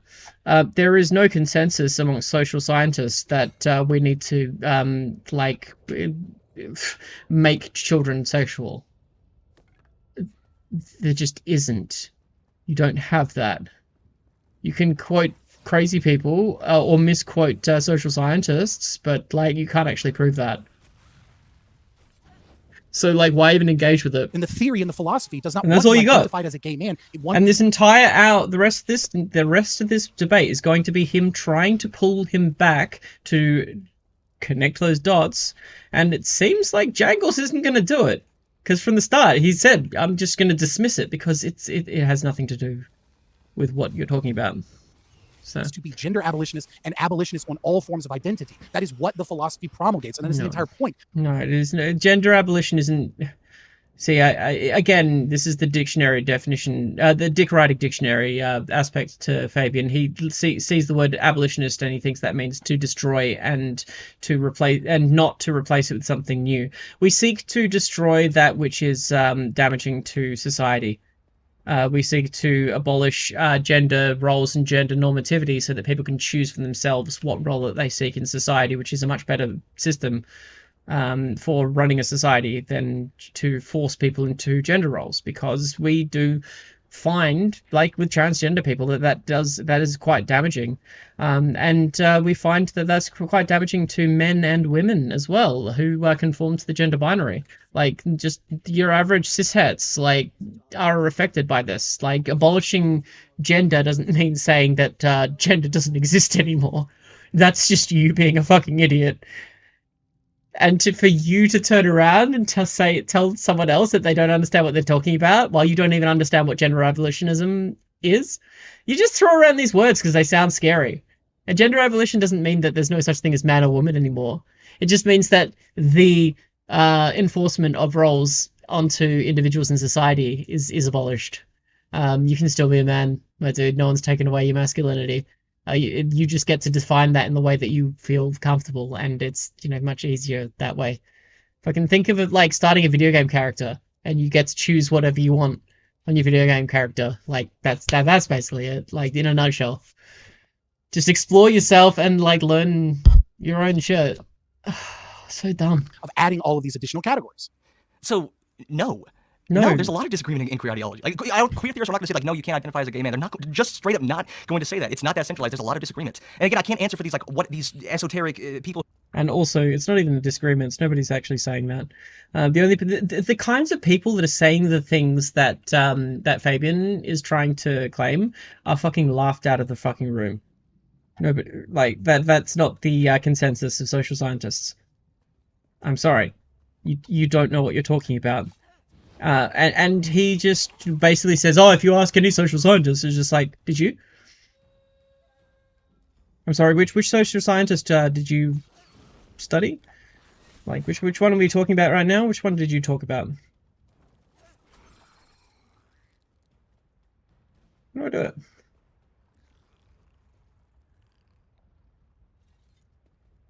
There we go.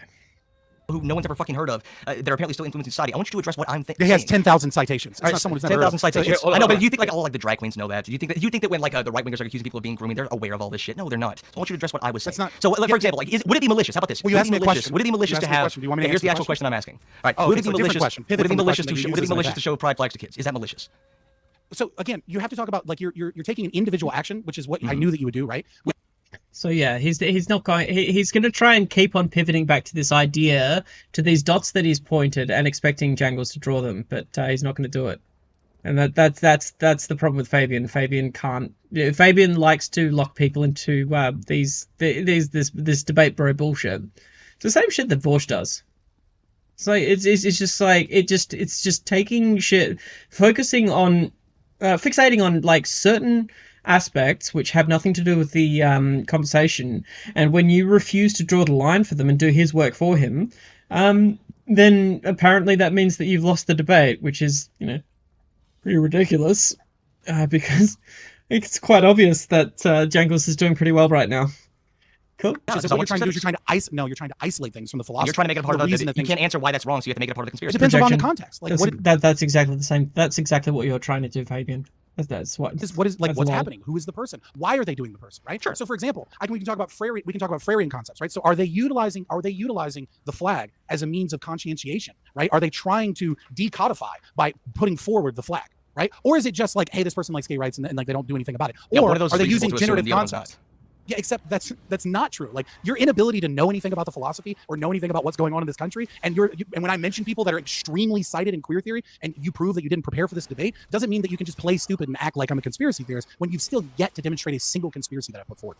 The conspiracy is that you're trying to make all these, like, you don't want to talk about individual instances. I think that's part of the big thing. Like, so when you have something innocuous like a pride flag, we can. No, yeah, it's a distraction from the problem. Okay, it's a distraction from the problem because I'm actually making you substantiate what you're trying to like prove in some sort of like grand plan that we have to overthrow America. So when I'm talking about like these individual instances, I want to know like he has not. He didn't substantiate one thing.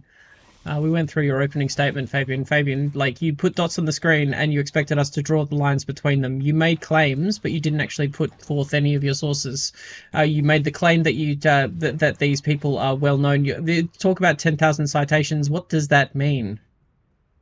How does that prove what you're trying to say?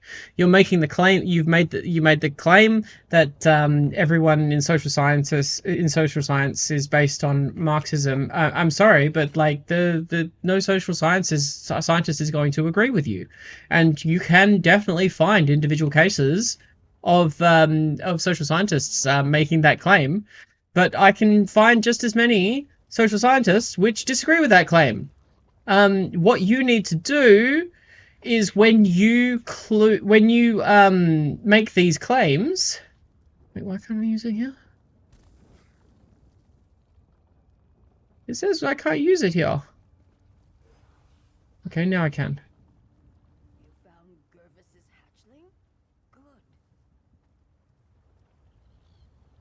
I'm so confused.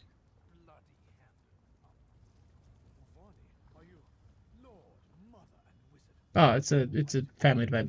Anyway, continue on. 34% of all elementary schools. Like, I've overwhelmingly substantiated. Hold on. Okay, Jangles, go ahead. Okay, the things that people call grooming that I see all the time from right-wingers are not that fucking complicated, all right? It's like when a character in a Disney movie, the new one, that's gay, that's grooming now, that's sexualizing kids. Okay, can we start from there? That's ridiculous, that's not grooming kids, right? No, I don't give right. So again, Fantastic. So that's right. No, let me. So one of the problem is right is that conservatives are reacting to something that they don't quite understand. Right? They don't really. Most normies and most people, they have a set of values and they have a set of deontological beliefs. Right? And so if you cross their values in some way, they react. Right? This is why pardon me using a Marxist term, kind of inappropriately, but this is why people call the right reactionary. Right? Is that they see people attacking their children in kind of like different areas and they don't understand what's going on. But they're not. But no. Stop right there. You need to actually. What are you talking about? Who? Like nobody's attacking your children over this stuff. Like queer people aren't attacking your children. Fuck off. Prove it.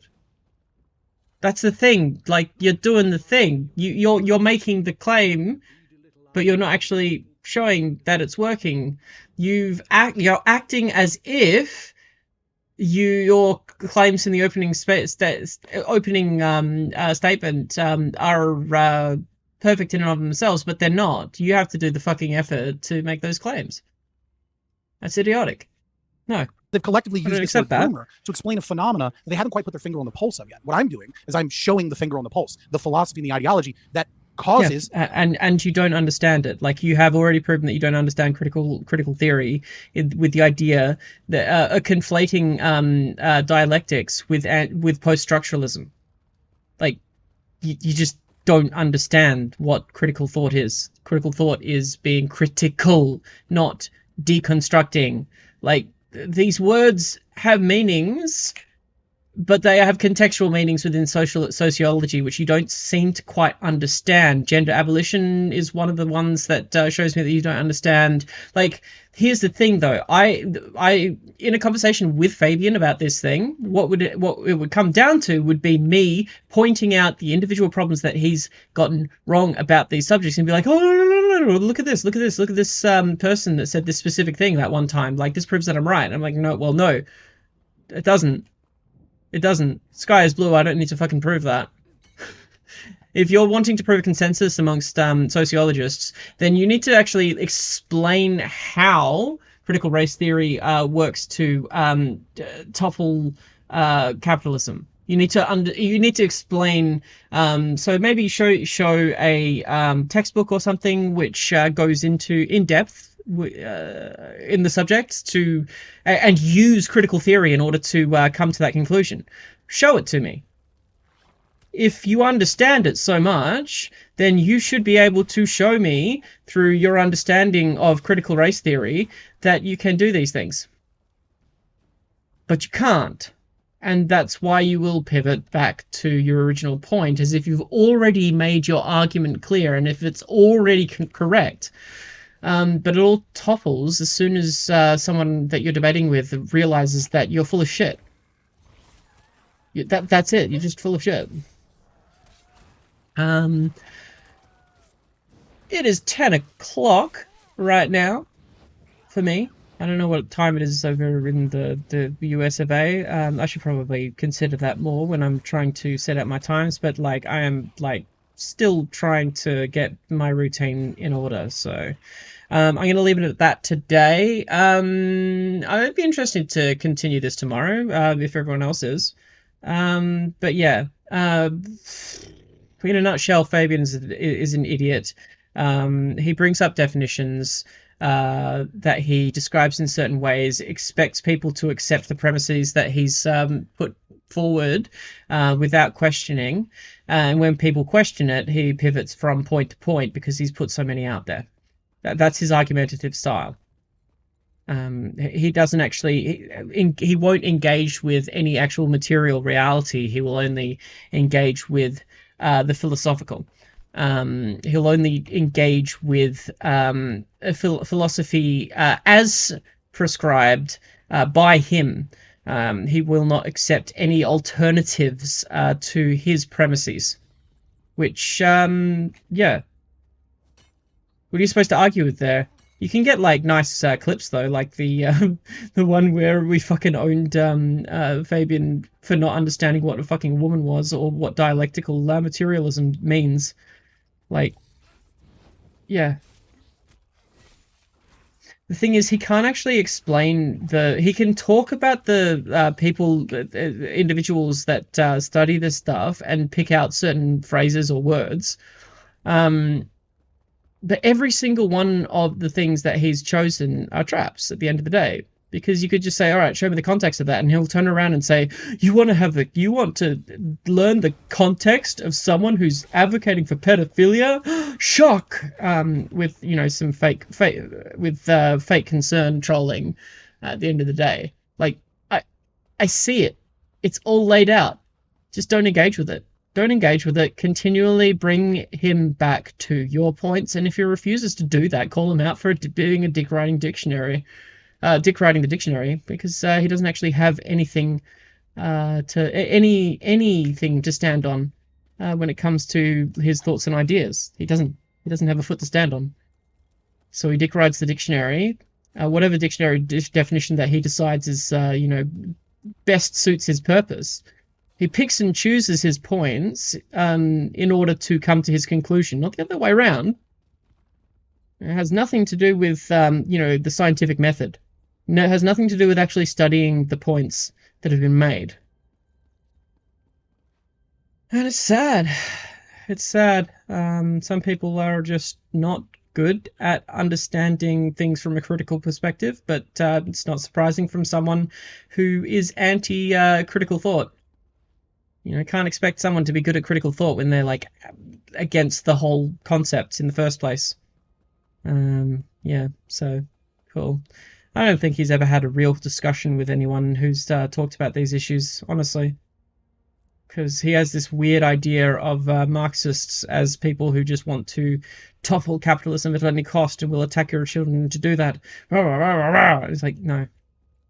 I can walk and chew gum at the same time. I can understand the material reality of my situation and work towards making the lives of the people around me better in the best way that I possibly can.